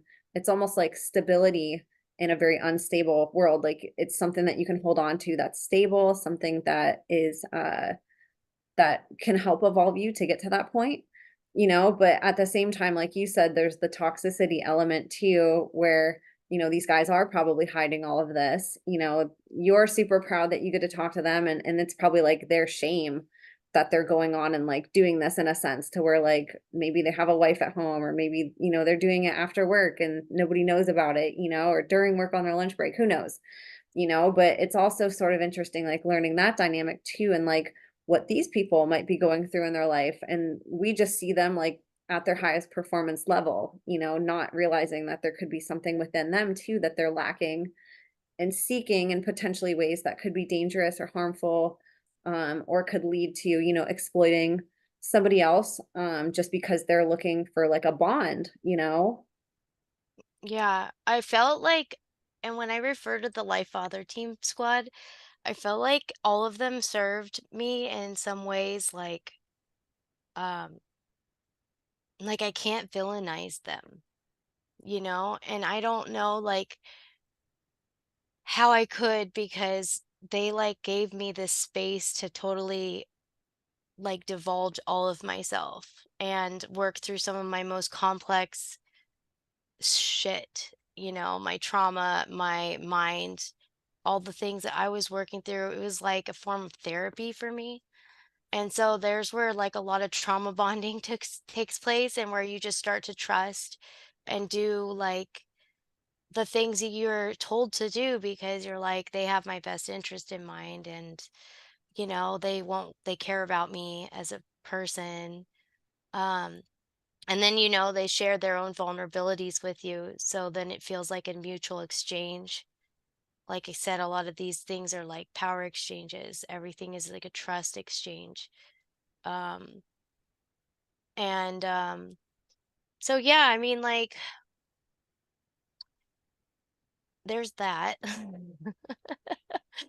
Yeah, I think that, I mean, it's fascinating because again, these are like insights that I think people that do this type of thing, it's very shameful how the people that have never done it treat people who have gone into it. And you've brought up good points about like, okay, say you wanted to get out of it and you do get out of it. Like your information's still online. Those videos are not coming down. They could be circulating anywhere. Like they could come up to haunt you one day. Like it's not your property anymore. Right? And so I think like you don't realize those things in the moment, but society does because they'll be the ones to tear somebody apart if a video resurfaces a decade after the person made it, and we tend to shame people just like how we would say addiction, which is the topic that we talked about last time, because we're not looking at the mechanisms of what would be required in somebody's life for them to potentially gravitate towards something like this, and a lot of times, and I would almost argue 100% of the time, there's an element of trauma, potentially Oh extreme yeah. trauma, and we don't take that into account that like, oh my gosh, the person that I'm villainizing for making this choice could have been like at the lowest point in their life, and they met somebody who like charmed the hell out of them, was there for them, gave them promises and, a path to succeed and to get out of the hole that they're in. We just see it as this like sort of degrading pathway that somebody could take, and I love that your story shines a light on the vulnerabilities of it and even the, in a sense, positive things to where, a lot of these mechanisms that might happen that in hindsight are toxic and not something that you want to do forever were actually parts of your healing. You finally were around people that like did value you to an extent, like they invested into you. They were helping you, in whatever fashion that it was. And it was like fulfilling to you in that moment because it was what you Yeah. needed, you know? Yeah. So I think that it's interesting just because like I said, we get to see one thing and it's really easy to criticize it. But when you do a deep dive, it's just like any other type of trauma that somebody goes through where you look at it with a softer lens. And it's to me now, when I see, you know, people that are very public that are doing, whether it's like OnlyFans or there's some type of an adult entertainer, my heart just breaks for them because I know that there's something really hard that, they went through, and this is their way of dealing with it. And many of them don't realize while they're doing it that like it's something that could hurt them or exploit them. Um, they think like how you did that they're doing something good, that they're getting out of the hole, that it's, a safer alternative, whatever the reasoning is, there always is one. It's like you said, nobody wakes up and it's just like, oh, like I'm happy, healthy, like everything's going good. I'm just gonna go do this for the heck of it. Like it usually comes from like a dark point in somebody's life. Yeah. Like a lot of women that, are able to go into this place where they are like doing this as a living, or they even just do it for a short period of time. Um, Not everyone went into it, like I said, being super desperate either. A lot of them were just curious, and there were moms, and there were students and artists, and like, but like ultimately, what I realized once you're in there, the slippery slope and the realization of like, you have to put on a show if you want to make it, just like Hollywood, but it's the web. You have to have a marketing plan. You have to be solid. You have to compete against people that want to take people, attention. And like it's a whole different, it's like a world just like Hollywood, but it's on the web, you know what I mean? And it's happening, it's a parallel mirroring organizational kind of flow chart of operations. Um and um I feel like that, like the psychology of why do women stay? Like, I think that's really something to talk about. Like, why would I stay in there after recognizing all these things that are kind of like, okay, this is gross, creepy, wrong, exploitative? Like, why do you stay in there? Well, for me, like, the reason why I kept going deeper was because, for one, I wanted to take over the operation completely and I wanted to turn it on its head. And I was like, I'm already mad. I feel like I can't go back to regular society now because I'm uber exposed. Like somebody's now taken my image and likeness and they have used it as a promotional without paying me. Like all my property of my face, my name, and they changed my name and advertised me as a different person for different places. I was basically like just sold, like without, I'm like right here, but my images were sold and my persona was sold and marketed, and a way to recruit more women and bring more women in. So I felt like kind of like I at some point I was like, I feel like I'm kissing women with poison lips because I'm this like I f- I I felt like a representation of like a gatekeeper for a dark underworld. And so I was torn because at that time I didn't I felt so exposed, and uh like they do stuff to mess with you if you try to get out, or if you try to like, or to keep you like down in that zone. Like text messages were sent to people in my personal life, like from randomly, like clickbait text messages, like check out Katie's photos. And one of them went to like one of my best friend's husband. And she reached out to me and she was like, yeah, he got this thing that said like check out Katie's blah blah blah, and it took him to a porn site. And so my face and name were just used as like a gateway to like drive people to porn sites. And became very humiliating for me publicly, personally.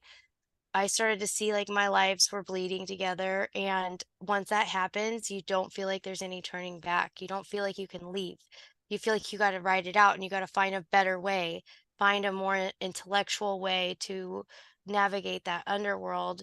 And it becomes kind of like an obsession. Like for me, it became like a psychological operation of my greatest proportion, where I was like, now I'm in this shit and I'm going to take down everybody with me that's like the bad guy, and I was like recruiting an army of women, trying to teach them how to take and how to dominate the scene and how to like get into people's heads, and it just became like a really convoluted place for me. And then, like I started, you just keep going deeper, and the online world isn't enough. It takes you so quickly like a wave. And before you know it, you're like, you're way out to sea. And next thing you know, I'm on a plane flying to meet a guy who's like a millionaire sadist who wants to have an introductory meeting and discuss an arrangement. And so my world went from being on the web, being like doing this whole like, crazy dark business stuff on the web, to being like an in-person, like face to face. Now I've brought this into my real world. I'm not just an actress anymore, a persona online. I am now the thing. I have become the embodiment of that which I have programmed myself to become, or been, because basically I was programming myself by what I allowed to program me. And And so when did that transition happen? And was that during like and I guess I should say when did the transition happen between the Angel Girl Studios and Femdom, and then sort of how did that evolution happen of you meeting people in person? well, I got so frustrated because it's just a really like convoluted scene where you're either like the sounding board for all these people's heavy shit and like listening to their darkest dark thoughts, ideas, feelings, fears, desires. Like it just becomes a really exhausting thing to be like constantly doming and integrating and like psychologically working with all these different characters.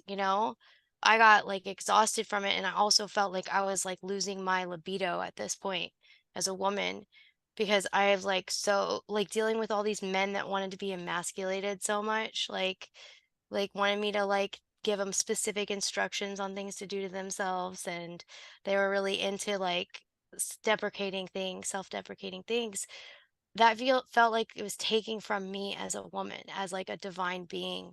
I felt like I was starting to become just like I was just like not really enjoying it anymore. And it wasn't paying off either. Like a lot of these things did not, unless I wanted to take it to a certain level, I was never going to make anything there, because if you want to be successful in that world, you have to be kind of ruthless. You have to be willing to take. And I didn't want to take money and rip people off and like ruin their lives and take it to that extreme, although a lot of women in that realm, they do those things. Like it's part of the exhilarating aspect of it for some men that are in that they want to be in a position to possibly lose it all. It's like gambling kind of. And I couldn't do that. I definitely couldn't do that. And so I had to dip out because my authenticity was like waning in that realm. I wasn't able, I ended up being a shrink to everybody, a life coach, personality, like in lingerie, having these conversations with people about their lives and it's heavy stuff. And it just was like, okay, this isn't what I want to do anymore. So I dipped out of that. And then, it's like the process of like going from the first day you show up on camera to like having all these interactions with people, being all these characters for people, integrating all these stories of people, and then to like it's so easy and natural to just be like, why don't I meet one of them in person now? Like it doesn't seem scary anymore because you're just so empathetically in tune with all of the variety pack that's out there. Like you kind of have to have heightened senses to operate in this world too, like intuitive senses, um, because you start to notice things and pick up on people and their stuff, and who's safe, who's not safe, and different levels of mental health awareness. And so that to really be fully like operational, like you almost have to operate like you are a spy or like an op, like you're undercover, even though you're not. Like I wasn't officially working with anything or anyone. I just felt like I was in this place of like, I know I'm collecting sensitive information from people that have the arm's length to do something to hurt me. you know? And so I had to act and conduct myself in certain ways that made me feel like I was on duty, like in some weird way, you know? So I go into this uh, financial destitute situation because I haven't made any money yet. And I'm like, why don't I just meet these millionaires in person and start an arrangement? I can pull off being a submissive now. So I switch from the dom girl to the submissive girl. And I get like myself these arranged meetings. They're like, um, oftentimes they'll fly you places to meet you and have like it's under the guise of this is a discussion of a potential contract that you would make with them. It's all above board because it's like literally in writing most of the time. Like you write what you're gonna do and not do and like have like a written arrangement. So I go and I get put up in like this really nice resort in another state, and I have to meet this guy who's like a sadist, self-proclaimed sadist, and I've never worked with like a real sadist before. And so this is like my first time trying to like venture into a different genre of fetish. And it was all set up like a big psychological operation for me where I show up at the resort. I actually showed up late because I changed my flight, showed up late. So he changed my resort because of my late arrival, put me somewhere else. And then like I was like at this top of this like penthouse, and I slept there, woke up the next morning, and then I get a knock at the door, and he shows up with a bunch of suitcases, like big suitcases. And I'm like, "Oh, he's gonna stay overnight with me tonight." Like I'm just like thinking like, is he planning on what's staying here? I don't know what's going on. Then he unpacks the suitcases and lays out all this like BDSM garb, like everywhere on the bed, and it's like the stuff that like the hardest core people do, like the chains and like the metal like head immobilizer, and like the things that just like every type of like restrictive type of gadget. And there were every type of flog, whip, cane. He had like a whole like basically an arsenal of stuff, and laid it all on the bed, told me to take off my dress and wear just this collar I had to wear around my neck that he brought for me. And it was so BDSM, like just, if you haven't been involved in the lifestyle, it's very ritualistic. There's a lot of initiations. There's a lot of like things, steps you take when you go into enter into like a union with a dom. And so it's like very yeah, so like there's this stuff, and I'm like sort of playing a part because I'm like characterizing him as a mark, or like someone that I can make a good amount of money off of. Either way, I'm like thinking I need to come home with a paycheck today. And so at that point my desperation was like, I'll just stay in character. Like because you strip yourself down, no pun intended, like slowly to get to that place where you fly to meet somebody and literally strip yourself down. So I've already at this place of disassociation, like the drugs and then lack of sleep and everything that I had been experiencing just made it such that I could fully go into this altar. And I go in there and I am standing in this like room, and he leaves me as soon as he gives me the collar and the instructions and he tells me to just look at all the stuff that's on the bed. Then he leaves and he's gone for like the whole day, and his instructions are just for me to be in there and not put on clothes and just stand there in the room, like in the corner until he got back. So I'm like thinking that he's like recording this or something. So I don't want to like break character. And somebody knocks at the door, and it's like this Haitian dude who allegedly worked there. And he comes in, and I'm like butt naked, and he's like, "Oh, excuse me, ma'am, I need to check the phone." And like he goes, walks across the room, checks the phone, and does something weird with the phone. And then like he goes and then leaves, just smiles at me and then leaves. And so I'm just sitting there like, well, that's fun. And I'm feeling like I'm really being scoped out now, like to make sure that I'm like a legit. And he leaves me there, like I feel like he's just like wherever he went, maybe he was just watching to see what I would do for those hours. Then he finally came back and he was like, "All right, now we're going to test your pain threshold." Because I think he was psychologically testing me at that point. That was like the first step was psychological test. Then it was like, now we're going to test your physical pain threshold. And I had no idea I was going to be auditioning like this for this role. Um, so I'm like, well, shit, okay. Starts out with using every type of vlog and little whip and thing on me. And I was like pretty numbed up for the most part from all the drugs. So I was like, whatever, like I can totally disassociate right now.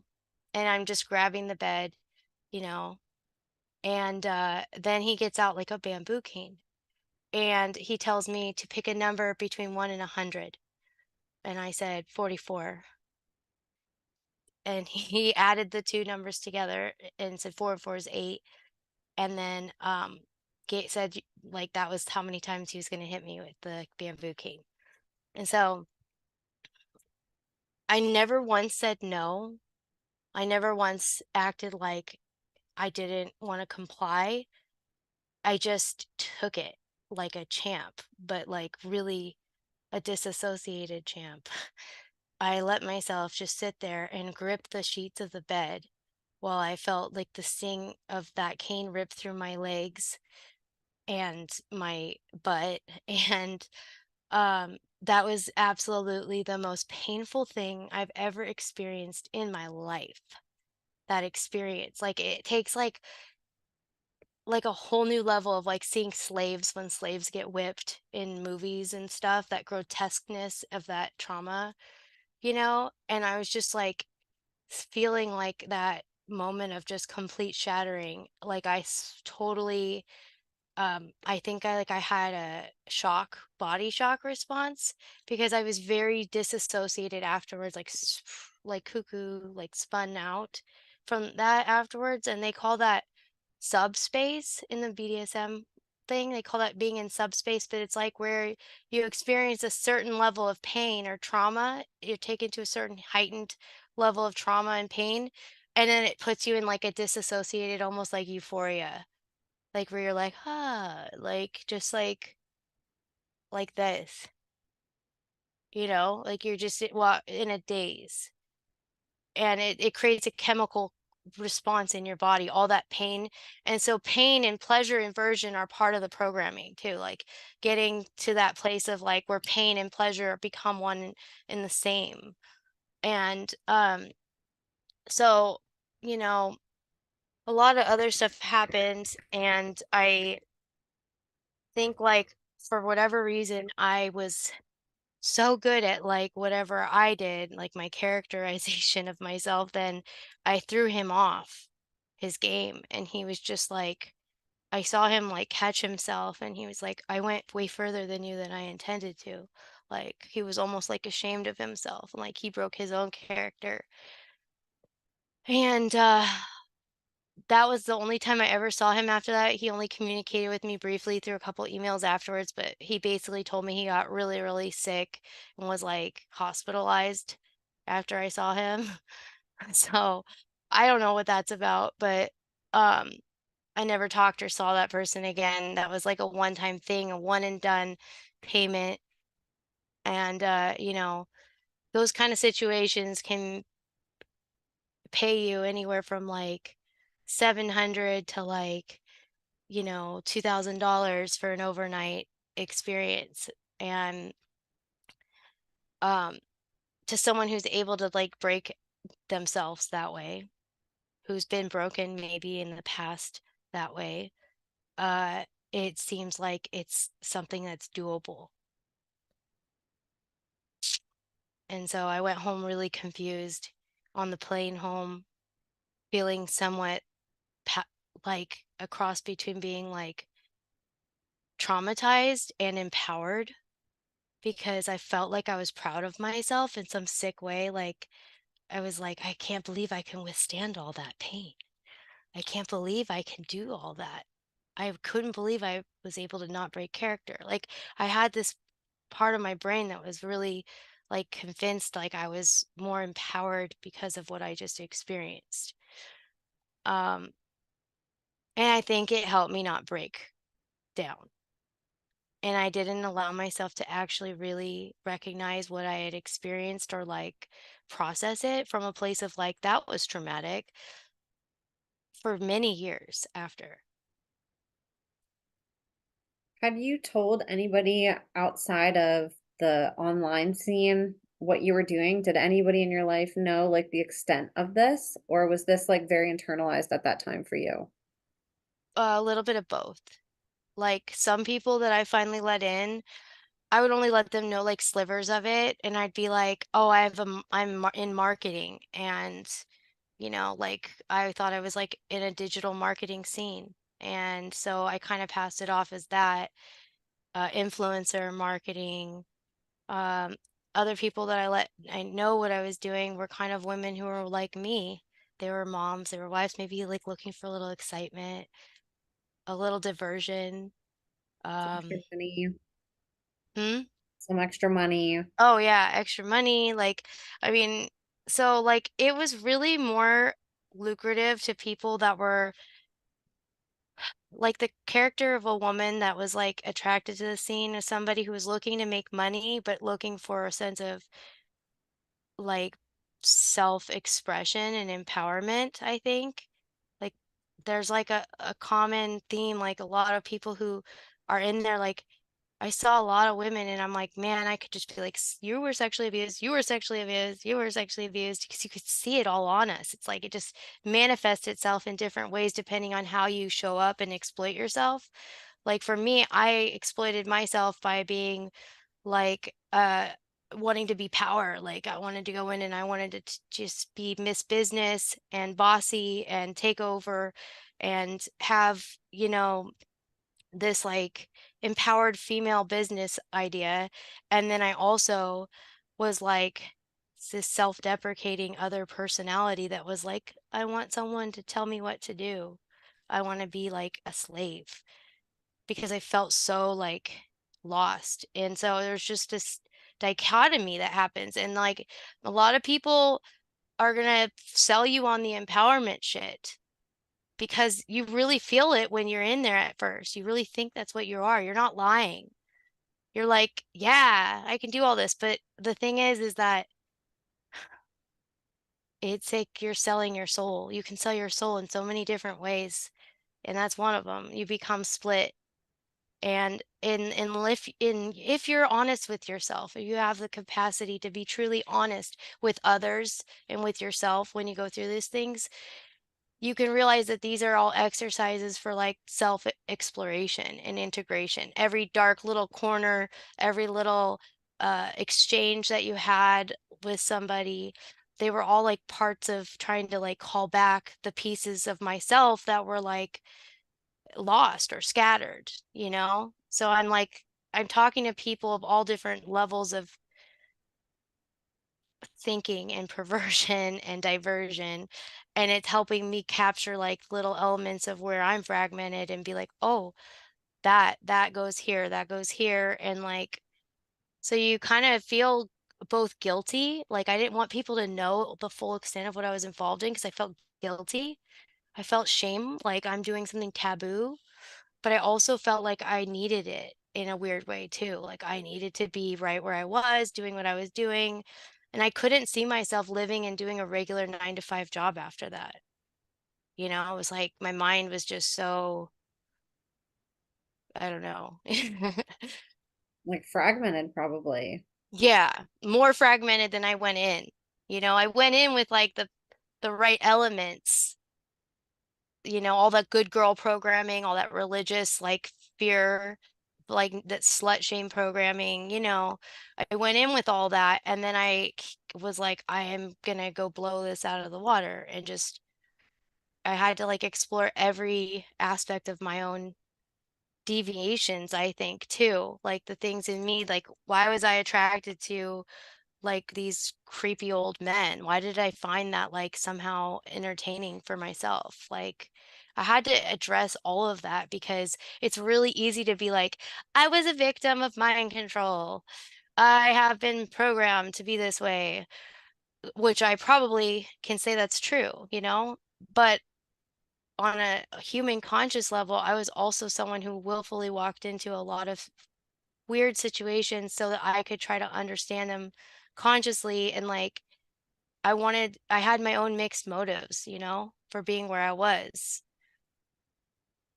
Absolutely. And one of the other things I think it sort of goes along with what we're talking about with kind of the psychology of, the profile of the person that gets into this sort of and sort of the vulnerabilities. You had sent me some other photos that maybe we could go over that sort of show the scouting process. And I mean, right in these emails, there's vulnerabilities that people can see, that you were able to take screenshots of. So if that's okay with you, I thought we'd go over that before we just in case we move past it. Yeah, let's do it. That this goes really hand in hand with what you're talking about. Yeah, you know what's funny about the names too? You start out so innocently and you give away so much of yourself freely, openly. You give away your ID to a stranger online for an with the promise of these types of things, these types of opportunities to be self-employed, self-empowered, you know, like you're willing to trade a lot of yourself up front because you're looking for an out. And I think I want to just say this, like the world that we live in today isn't designed for people to be successful. It's designed for people to be slaves. Whether you're a slave in the regular industry of like any other like part of the system where you're paying taxes and you're spending most of your life outside of the home, away from your family, away from things that you love, people are desperately seeking a way out of that rat race. So this type of shit looks really attractive and you top that off with a little bit of trauma and people are willing to take a jump at something like this. So this is what the ads would look like that people would respond to when they came back to like Angel Girl Studios for Craigslist, but our ads were like, you know, attention, we're seeking talent, not porn. So like we'd post these ads and we'd have these questionnaires, we'd ask people to give us like it was almost kind of like auditioning people like are you going to be good for us to plug in because we'd make money mind you off of every girl that we got.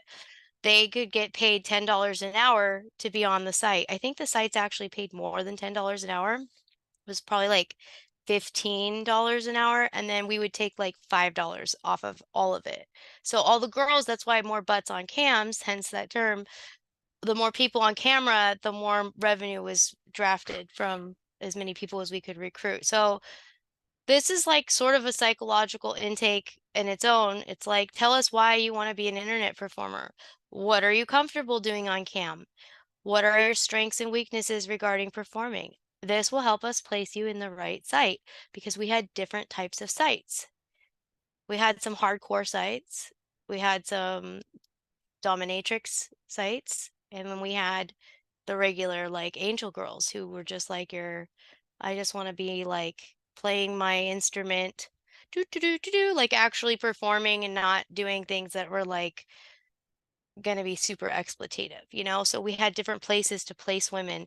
And that's the thing too. Like you could take somebody in where they're at and you could drift them into different places. And eventually people who start out being like, I'm in this healthy little angel girl area, they get drafted to go into deeper places and it becomes a natural evolution or progression, you know? And like eventually, like they told me the guys and they said if we're lucky we can get them into porn. So the irony of the whole thing is like these women coming in, a lot of them they're trying to get out of that, and then this whole process, this is taking them right back into it. One big loop. So Yeah, and so on this, like, weekly earnings do you make? Like, it's a lot of detailed questions on, getting sort of a profile of the people, like what they prefer, what mhm. they want to do on the internet as a performer, what they're comfortable doing, and you can see that this girl is like very invested in it. She's giving like very very straightforward answers. I'm willing to do 10 to 20 hours on cam. I'm making under $500. I feel I could do partial nudity in a private setting. I'm good at impromptu as well as spontaneous performance. My weakness may be full nudity. And this is before you even meet this person, right? This is sort of like their application. Yeah, So then like it's a you're scouting. basically yeah, so then you have like all this information on them to use while you're talking to them to understand like their strengths, weaknesses, their pain points, their confidences, where they're willing to start and like where you can like how you can possibly groom them to do more. Not you necessarily, but I would imagine these men profile that and say, "Oh, she's willing to start here. I bet if we do this and I do this, we can get her to full nudity." So it's really interesting. Why do you want to be an internet performer? And this is like a really detailed answer, like what somebody would put on a job application. It's almost Yeah, sad. yeah. And you have no idea how many of us women answer these ads and give full disclosure of ourselves because we want to be seen, we want to be heard, we want to be expressed. So this isn't just for people who've been like in trauma too. Like I want to just say that too. Like a lot of these girls, they're like they've never done any of that stuff, but they just want to be self-expressed, And in the culture today that we're in, everything is so like um liberated, like where women and men and like today, like in this world, it's like diversion is celebrated in a lot of ways, and there's a fine line between perversion and diversion, and this is a field where people pluck people apart psychologically and they look to see where your holes are and where your gifts and where you might do best to make money. And it's just like any other entertainment industry. It's just this is a different venue. What were some of the things that you would see come in? Did there seem to be consistencies with these applicants? Consistencies would be a lot of them. There's two different camps. There were the girls who came from being previously in porn or stripping, or they like were in more dangerous escorts, those types of situations, and they wanted a way to just make an hourly wage that was safe and from home so they don't have to like put out for anybody. And then there was girls who were just clueless, brand new, and they just wanted to like dip their toes in and they were nervous. They were like, I'm not sure about the full nudity thing. They were like cool with like a little seduction, but not going full spread. And and so there was like a such a variety pack of people who were curious and people who were seasoned that came through. And here you can see we had said in the intro how you were presented as the president and CEO because they thought, well, you're recruiting women, and that's the basis of the platform is women. And so why not make Katie the shining star and the face of this and make it more appealing, which is really manipulative when you look at it in that way. That like how you said they were using you, making it seem like this great opportunity for you. We're going to grow you and give you opportunity, when in reality like the motive for it was most likely to help recruit people for their benefit versus it being something that benefited you. Right. And I was basically like groomed to recruit and to sell the opportunity to people, to women, um, to not only sell the opportunity as a golden opportunity, but also to groom them, to train them on how to navigate in this environment. My innate gifts at psychological, intuitive, and manipulation, I guess, for lack of a better word, came in handy in this world. And I was not nefarious when using it, but I was also like very much aware of like the fact that um this was a gift of mine, and this is something that like could go one way or the other. Like I could take it a certain level. And when I worked with women, I wasn't interested in doing any of that to women. I was interested in teaching them how to become self-aware while they were in this place, teaching them how to give less of themselves and take more so they couldn't be taken. Like I had already experienced all the different levels of degradation of being taken and being used and performing for free, and like I knew I was being used as a gatekeeper here with this when he started advertising me as the president and the CEO, because a woman will always trust another woman. It just looks more lucrative. Like, look at how empowered she is. Look how good she's doing. She's a badass. I want to be like her. She's awesome. That's a sexy job. Like all of that can be like very attractive. You don't have to be down and out or low in life to be brought into this. You could just be someone who's like, that looks like a sexy job. And I was that gatekeeper for that. And I was, I took it upon myself to be like, I want to protect anyone that come in that comes in under me. I'm going to teach them what really not to do and how to beat all these shady people in the industry, including my boss, the guy that I was working for. I was like, so that's where I gave him like this idea of how to create a FinDom academy essentially. And I thought, well, at least we can groom women to do something that's going to be better for them or more empowering, so that if they have to be here, that they won't be taken for, they will be skilled in the art of psychological awareness. So anyways, this is an example of one of the girls that came through that I had recruited, and she says, "Hi, love. My name is, we'll call her Sally. I am very interested in working with you. I have been webcam modeling myself for a while. I was a porn star, so nudity is my thing. I love showing my body. I'm also a model. Here are some pics of me too. Please contact me by email or over the phone.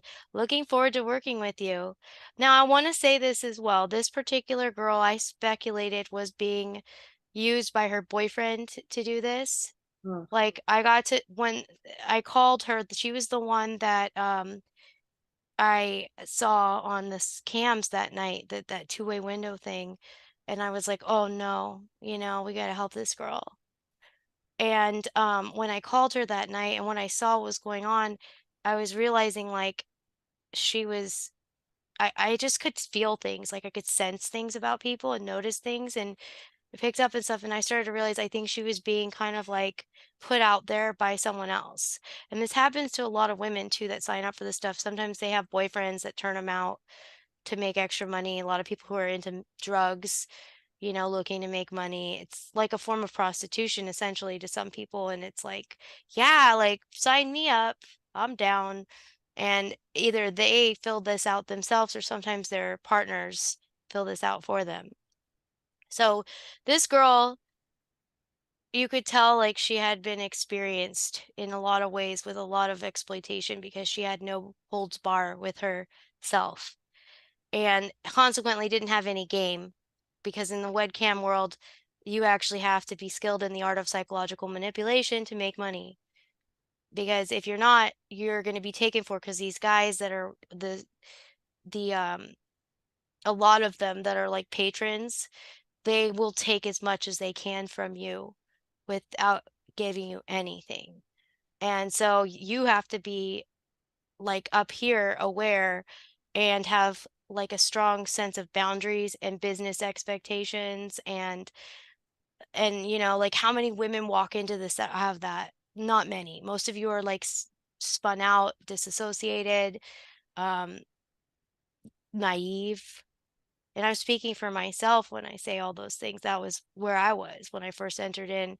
And so, but to truly thrive and protect yourself, if you're going to be in this arena, you have to be skilled in the art of psychological domination and manipulation. And because otherwise you will be the one that gets domed and manipulated. So that's where I came in, and I wanted to take women like this and convert them into becoming more like empowered and not giving so much self away for free. Absolutely. Which then led you, to want to be free from that too and meeting people in person and sort of like trying to evolve yourself to benefit you the most, right? And to get like the Mm-hmm. most bang for your buck, Yeah. in a sense, in like the shortest amount of time. Which is like shows your business savvy too, Yeah. Unfortunately, you used it in an industry that wasn't trying to serve you and was exploiting you, but you can see how driven you were to do good for yourself too, that you really were committed to growth, to doing whatever it took, and you can see like your own business savvy of you trying to be very um creative, and think outside the box of what these other Yeah. girls were willing to do, And so I Yeah. wanted to ask, like, when did you start to transition out and like how did that process work for you? Because you were pretty deep into it. And so what was sort of your moment where you, unless there was anything else that you wanted to cover, Mhm. like being in it, we can sort of finish off with that and then go into getting out of it. Um, I started transitioning out because I started to see a lot of stuff that was scaring me, like just how it was really a deep web that connected to it was more than just what like, a studio or agency that's like taking your cuts or handling you online and stuff like that. And these webcam industries, they were like all connected in like a much deeper, it felt like it was like somehow a legal criminal syndicate. Like how they could take your information, they could keep it, like you couldn't get it back, you couldn't get your pictures back, your profiles couldn't ever come down. um it felt like also on top of that,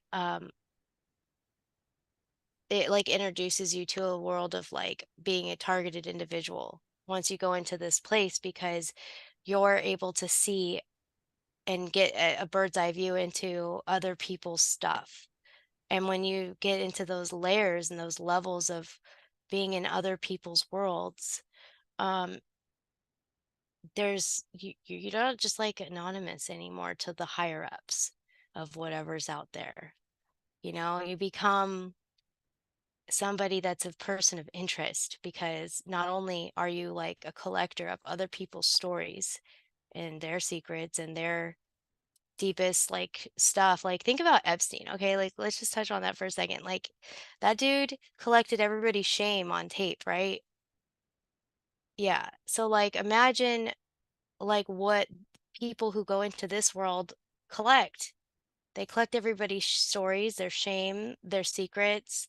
And I think that like a lot of women don't realize when you go in there, it's like it is a power exchange, and it is a world where you're like you're not really as sovereign as you think you are. Like as soon as you become part of these worlds, people want to keep an eye on you. Make sure that you're doing okay and that, you're not gonna like who knows what you're carrying inside you that you might come out with one day or talk about or share, you know? So I started pivoting out of it because I started to realize it was definitely connected deeper into human trafficking. Ultimately, these are gateways to human trafficking. There is no other glossing over it.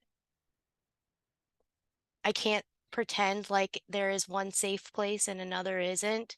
All of these places where you put yourself out there are all gateways. A lot of this is where I started learning about what white labels were, or white doors. I forgot what the computer term is, but Elle started to inform me about white doors or white labels. I don't remember the exact term, but he said they're basically like fronts on the internet that appear one thing, like a business or something that appears to be one thing on one end, and then you walk through the door and it's something else.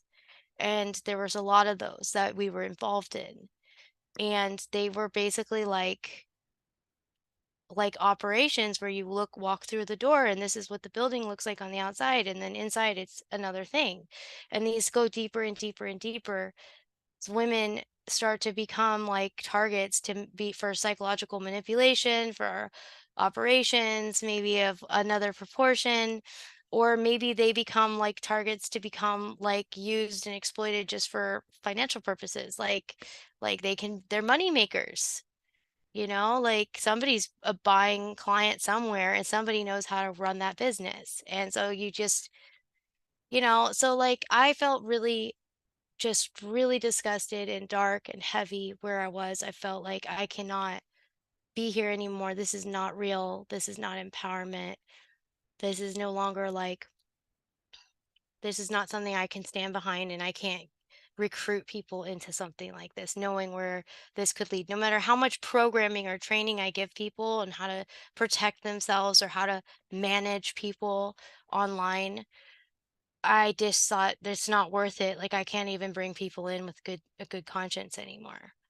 So I started to exit out and tried to like close out all of my old sites, but you can't really do that. And at some point you just surrender. You're just like, God, protect me, protect my family, protect everybody that is involved, bless the people that I've known, that I've encountered in this environment. And like, I guess I'm just going to have to start over. Like, you literally just have, like, I had to start over and decide, like, whatever happens, happens. Whatever's out there is out there. I'm not going to be ashamed. I'm not going to live my life like in the shadows of all this because what's done is done, you know? And it was like that decision had to happen for me, but getting out and getting healed and getting integrated took a lot longer, like many years actually, to fully integrate that short period of time in my life. And I went to Sovereign shortly after this experience. I keep saying this operation. I want to say it felt like an operation because it was such a short period of time.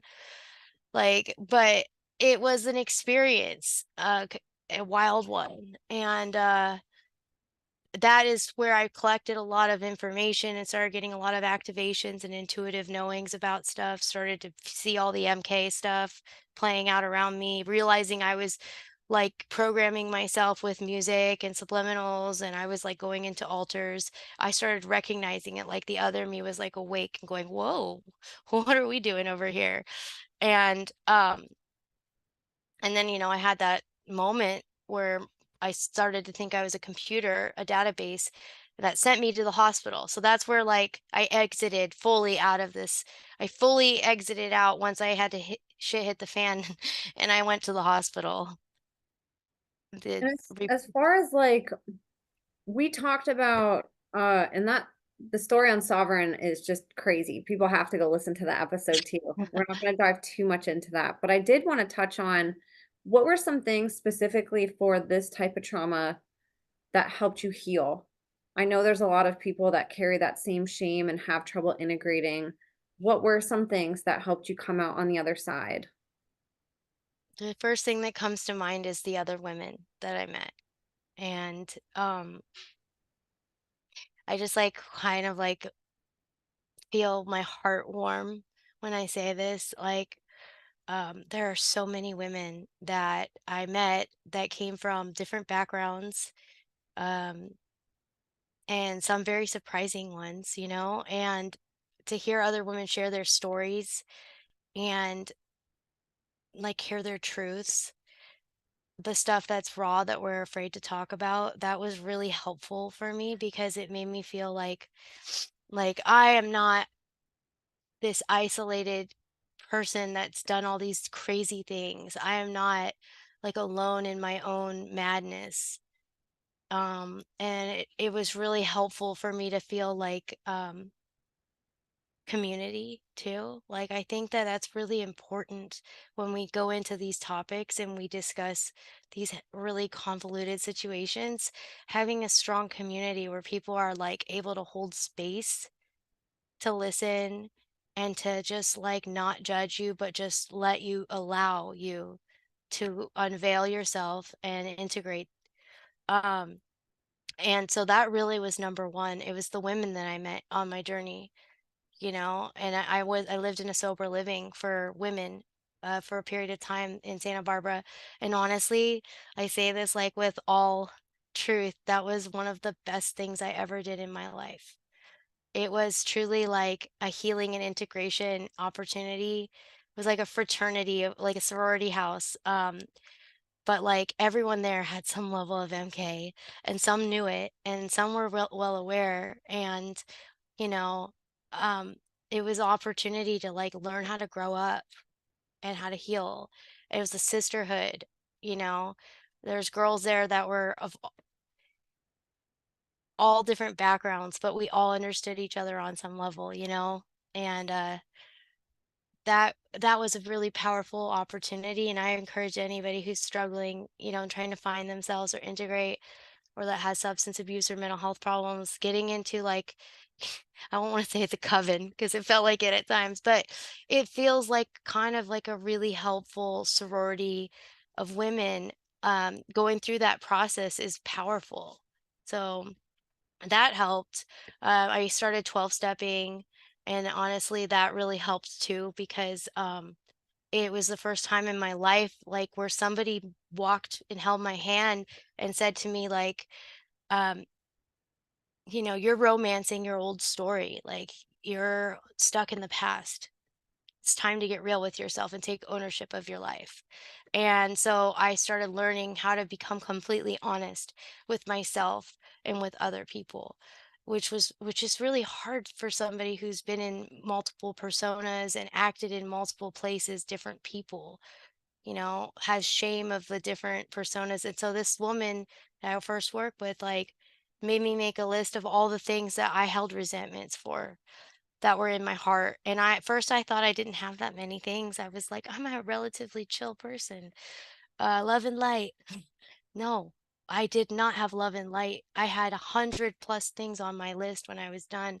And I noticed a pattern was a lot of them was resentment for institutions, government institutions, programs, exploitation.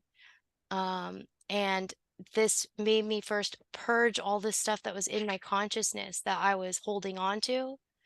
But then I had to go through in this systematic way of seeing how each thing affected me socially, financially, sexually, emotionally, and how each part had affected me. And I had to go through and like categorize these things.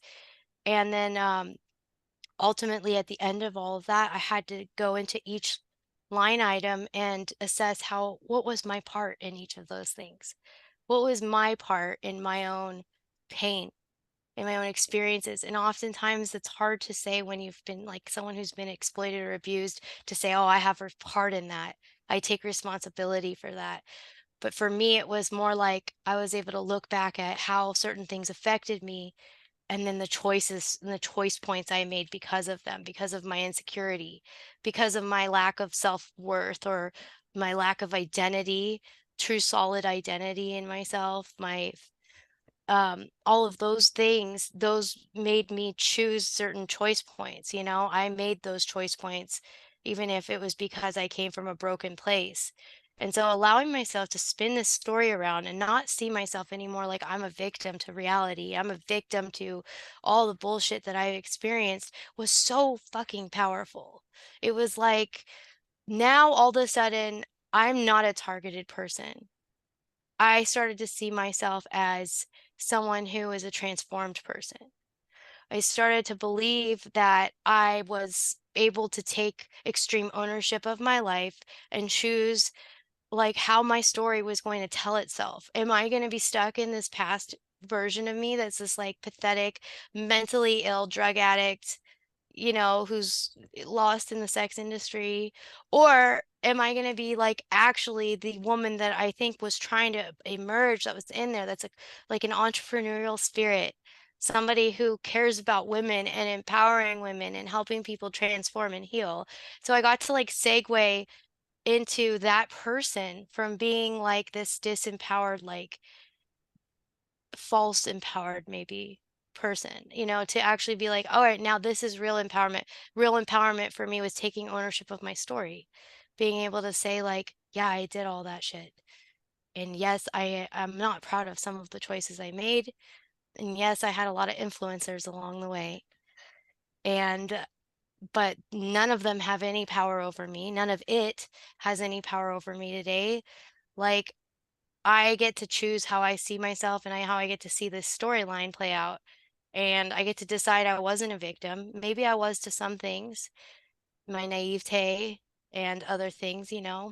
but that in the end, like, I have evolved into somebody else, somebody that I wasn't before I entered into that world. I see things differently. I understand people on a level that I didn't before. My ability to comprehend the depravity in some people now is there because of the fact that I was allowed to see all of them. I was allowed to see the parts of people that nobody would show, but except for when you enter into the world like that. So for me, like now I'm able to look back with like eyes that say, like, I'm not afraid of the dark. I'm not afraid of the darkness in others. And I'm not afraid of the darkness within myself. All of that stuff is real. All of that stuff is still within me. Parts of it are still here. But I've learned how to integrate it and become like non-polarized with all that stuff. Like, and I think that's really important, especially as we're recovering ourselves and we're in the recovery community, is to learn how to be non-polarized. I mean, some things are polarizing. Like, we don't like human trafficking and we don't like SRA and CSA and all that stuff, but who we are and our perspective of the world and how the world is affecting us and stuff. Now we get to choose how we perceive that. Like, is the world for me or against me? Is this happening for me? Was this an opportunity for growth now? Can I look at it that way instead of being like, I was just so victimized and so lost? End story. Like, I can't end it there. And I hope nobody else ends it there either. I hope that if you've been in that situation or you've had anything that's touched on any of that, that you know that that's like the end game for you. Like, your messy mess can become a message, a mega message to help other people. Oh my gosh, that was powerful. Your mess can become your message. We need to write that one down as a Katieism. I love that. Mm. And I really love the perspective of like taking ownership. And there's going to be some people who listen to this and they're like, dude, I went through satanic ritual abuse when I was a kid. Like, there's no part that I had in that. And I completely agree here in the physical realm. However, I have heard guests come on my show and take it to an even higher level and say, before I got here on this earth and this life, I chose this life. I knew I was going to go through all of this, and I did it on purpose so another child didn't have to do it. I took the space of that kid. And to me, that like shattered me and like made me cry on the spot. I still feel like I could cry because it's like that is like insanely high level ownership over your life to say, I knew that all y'all were going to do this and I just played your game better than you and I got out of it. You know, to take the power back from something you literally had no power over and to go before time and be like, I chose this life. This was a period that I knew I was going to be here for. And I sacrificed myself so another child didn't have to go through this. And I find that the people that are able to somehow do that do have like really good healing, like grounded healing mechanisms for being here because they're literally like taking part in choosing that abuse, knowing that they're saving another child from going through it, you know? And it blew my mind just like thinking about like the extent of ownership we that's possible to take over our life, you know, that literally nothing we have to be a victim to if we're able to go high enough into our thinking and even, you know, proclaim that like I knew I was going to be abused before I got here, like, and I chose it, you know. And again, it doesn't excuse it, like that's not like just brushing off like what somebody went through, but it is saying if I chose to make one decision, then that means that nobody had the power over me. They never had the power over me. I came here knowing that I was going to overpower them, you know, and that I was going to be their greatest weapon that they created that was going to be used against them, you know. And I Yeah. love like those methods of thinking because it can abuse can be so destructive and it can be so powerless and victimizing and it's really hard. It's like impossible to justify it as anything. And there Yeah. is no justification for it, you know, but when you have a choice that you can say that you made, then it also gives you the opportunity to have a choice to change it and to choose a different way, which is exactly what you do with your clients. You know, you help them choose the story, you know, and so I think that that's just such a like badass message, regardless of how high up you take it, of taking responsibility somehow and not responsibility that you deserved it, not responsibility that it's your fault, responsibility that you've always had the power over everything. And that's why you're here today. That's why you're able to share your story. That's why you survived it.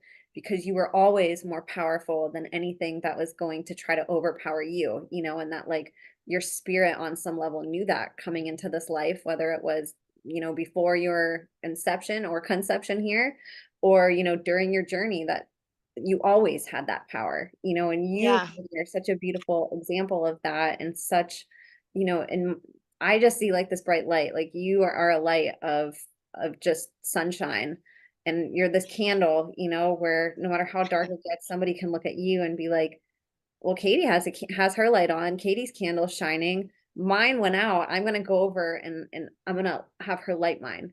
And you're doing Yeah. that by sharing all of this. You're like helping people reignite their flame. And how Angela said in that video that she made on TikTok, like turning the switch back on. We can always turn our switch back on. There was people that turned it off.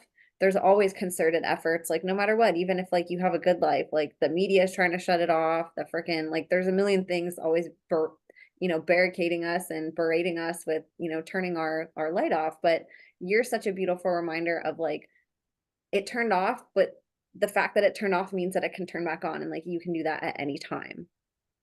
Yeah. Thank you. Yeah, I feel like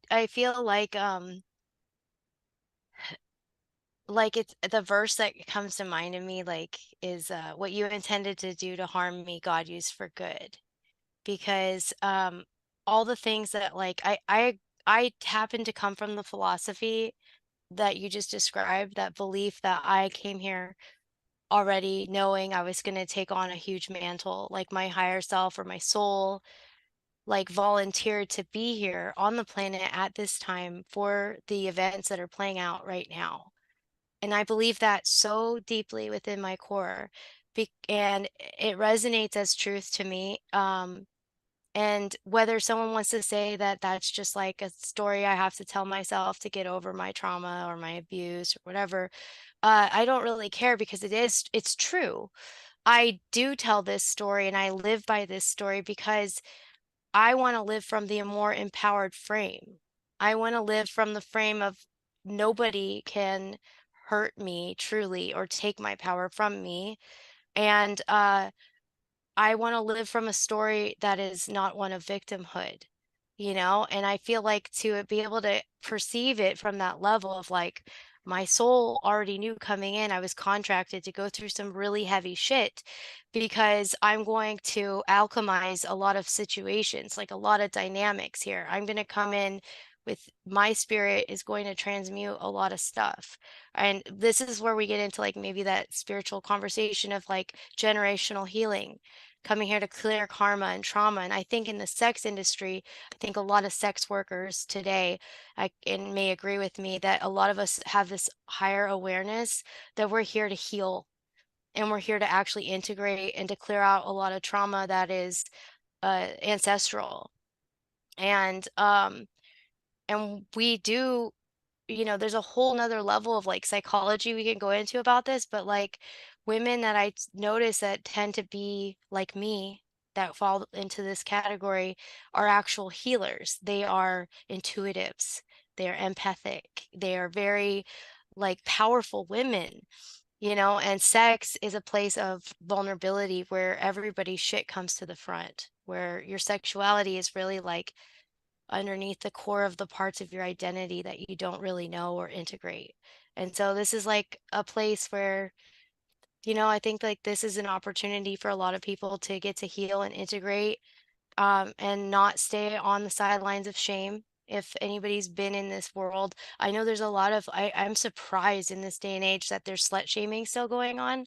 Like, I'm actually shocked. I thought like that was old school, like 1950s and 60s, but like today in this world, there's a lot of people who are more conservative minded and to an extreme where it's polarized with like shaming people who have made decisions that cross into places that are taboo, and like we need to be careful, women, especially women, men too, like men, the slut shaming stuff, that's bad misogynistic programming. That's a whole nother conversation. But like women, we need to have more compassion for each other and hold space for the things we don't understand about each other because the worst thing that we can do is create an unsafe world for one another by shaming one another. And the best thing that we can do is create a community of support. 100%. And that's what you're doing, Katie, both professionally and, now that you're online, you're doing that in the content that you're creating and the messages that you're sharing. And it's beautiful, and I think we all have that capability. And I love how you also said that, community helped you finding other women. It's really Mhm. easy when you're traumatized or going through a hard time to like isolate yourself. I think that's like really a natural reaction to just sort of like internalize. But I definitely think there's like a big power in sort of getting out of that and finding people on purpose who have gone through something similar as you. Because one, you're not alone if somebody else went through it. And for two, you can talk to people who understand on some level the struggles that you personally go through with that personal struggle. Mhm. And so I think like it's so valuable what you're sharing. And I can't thank you enough for sharing all this. I know that this is like really vulnerable moments in your life and like a harder part of your story. Um, and there's nobody better, I feel, in this time to talk about it than you because the lessons that you've learned are just like they're mind blowing how you were able to go through all of that on top of everything else that you've shared. And we're still just like cracking the Katie Lynn Navi novel open of, the stories of your life. It's really amazing to see the woman that you are today and that girl that you were is so fucking proud of you. Like she's so proud of what you did with this story and like how you're going to impact people. So I just want to thank you for your courage to share. It's a hard topic, it's not an easy topic. It's like kind of taboo. But I think more people than not are struggling with something like this because it's really uncomfortable to talk about publicly. But like I said, the temptation's there for everybody. And more young women are like taking that route and they're enthralled with the same, sort of pitch points and bullet points that lured you in, because a lot of it does sound really appealing, but to be able to just share the darker side is really important because we're not exposed to that. Like we don't see that on the outside. And it's really easy, like you said, to judge people and to just write it off without actually understanding as a society, what actually happens. So we can sort of, make a concerted effort as a group to, nurture the people who have gone through something like that, like you, give them safe spaces to heal, to talk about it, to not feel shamed, and then also to have this conversation regularly. So the kids and these next generations aren't being told by recruiters and online what this is about. They're hearing it from people like you who have gone through it, and there's not enough people out there like bringing awareness to the darker side of it. Was there anything else that we didn't get to today that you wanted to touch on or bring up about this aspect and period of your life? Well, this is a really like th- this is something I should probably write a book on Which I hope eventually. you do. Because there's a lot that I didn't touch on, and I just want to say, like, I guess, there's a person that got really affected by this that isn't really known or talked about, and that's my ex-husband. And I just want to speak to that and just say, like, I've never really gotten to address this publicly before, but to him, like, he went through the mud with all of the things I was going through. And like our marriage was complicated and convoluted. We had our own issues and addictions, but like this type of stuff hurts other people in the family too. It like creates pain for other family members and psychological trauma as well. Because nobody expects things to go this far or to get this out of hand. A lot of like married women sometimes just think, oh, I'm just going to sell feet pics and my dirty underwear to creepy guys and make some extra money. But like it actually can be a gateway to really like dissolve a lot of like purity between two people if you're in a relationship and you enter into this world. And so I just wanted to formally just say like I mean even though my ex and I are on good terms today and like I just want to acknowledge him and acknowledge that he went through a lot of pain too and he went through a lot of trauma from this experience as well and I am deeply sorry for that. And if I could go back in time, and it's nice to be able to like say, yeah, I did all this learning and growing and integration through this nasty process of exploration. But to like, if I had to go back in time, I would want to um, do things differently because I would not want to have hurt anybody and caused the pain that I caused by being in that place. And so that's something today that I have to live with and I have to learn how to let go of and fully like forgive myself for. Um, but I just want to say like that is why we focus on recovery. That's why we don't let like ourselves stay sick and stay in the shame and stay in the shit of what we were a part of, because if we don't take like a concerted effort to transform our storytelling about who we are and what we're about and what we've done, take like ownership and the honesty of that part of ourself that we're afraid to look at, it will impede every other area of our life moving forward. And I was lucky to be, because of this process of healing and integration and honesty, I was lucky to be able to find love again and to meet a man who accepts me and loves me for exactly who I am, knows my whole history, loves me even more for it. Someone who has a deep understanding of MK Ultra and all the other things that go with it, um, and we together are able now to serve other people and to be like coaches and facilitators of other people's integrative experiences. And so I think like that's the beauty of, behind the madness, is that once you get to this place of full ownership and integration, you can really start to help other people and pull other people out of like the shame mud and teach them how to stand up straight too. That's beautiful. And that's also, another thing that I don't think a lot of people consider, because again, whenever you're going through a hard time, a lot of times we become sort of like self-centered in a way, and not in a way that's on purpose, but like we're just trying to save ourselves. It's like that Mhm. example that you gave about like putting the oxygen mask on yourself before others. Like you have to do that sometimes, and like just focus on your own breathing. But we sometimes in those moments, I think, don't consider how our actions might have an effect that's like bigger than us, Mhm. and so I think if we did that more in the moments, and just like sort of just took the emotions out in a sense and just said, okay, if I make this decision, like what are the consequences? What are all the ways that it could impact my life and my circle, the people in my life? That fact alone might prevent somebody from doing what you did. Just simply, reflecting and being like, what could be the repercussions of this? So I really appreciate you speaking out about that. And I'm sure your ex-husband is really proud of where you are today. And like you said, in a weird twist of fate, like this led you to where you were supposed to be in the marriage that you were supposed to be in with the person, and it led you to being able to be here today speaking so bravely about this and now helping other people cope with their own trauma and or prevention of getting into what you did and not realizing it. Yeah.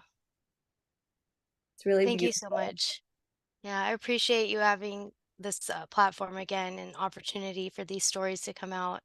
Like I said to you before the show, I don't think I would have ever publicly told these stories. I wanted to so badly, like I knew I was supposed to, but like I always felt like an unfinished book. Like I have to wait until I'm just right or till the story is just right, till I have something to show for it.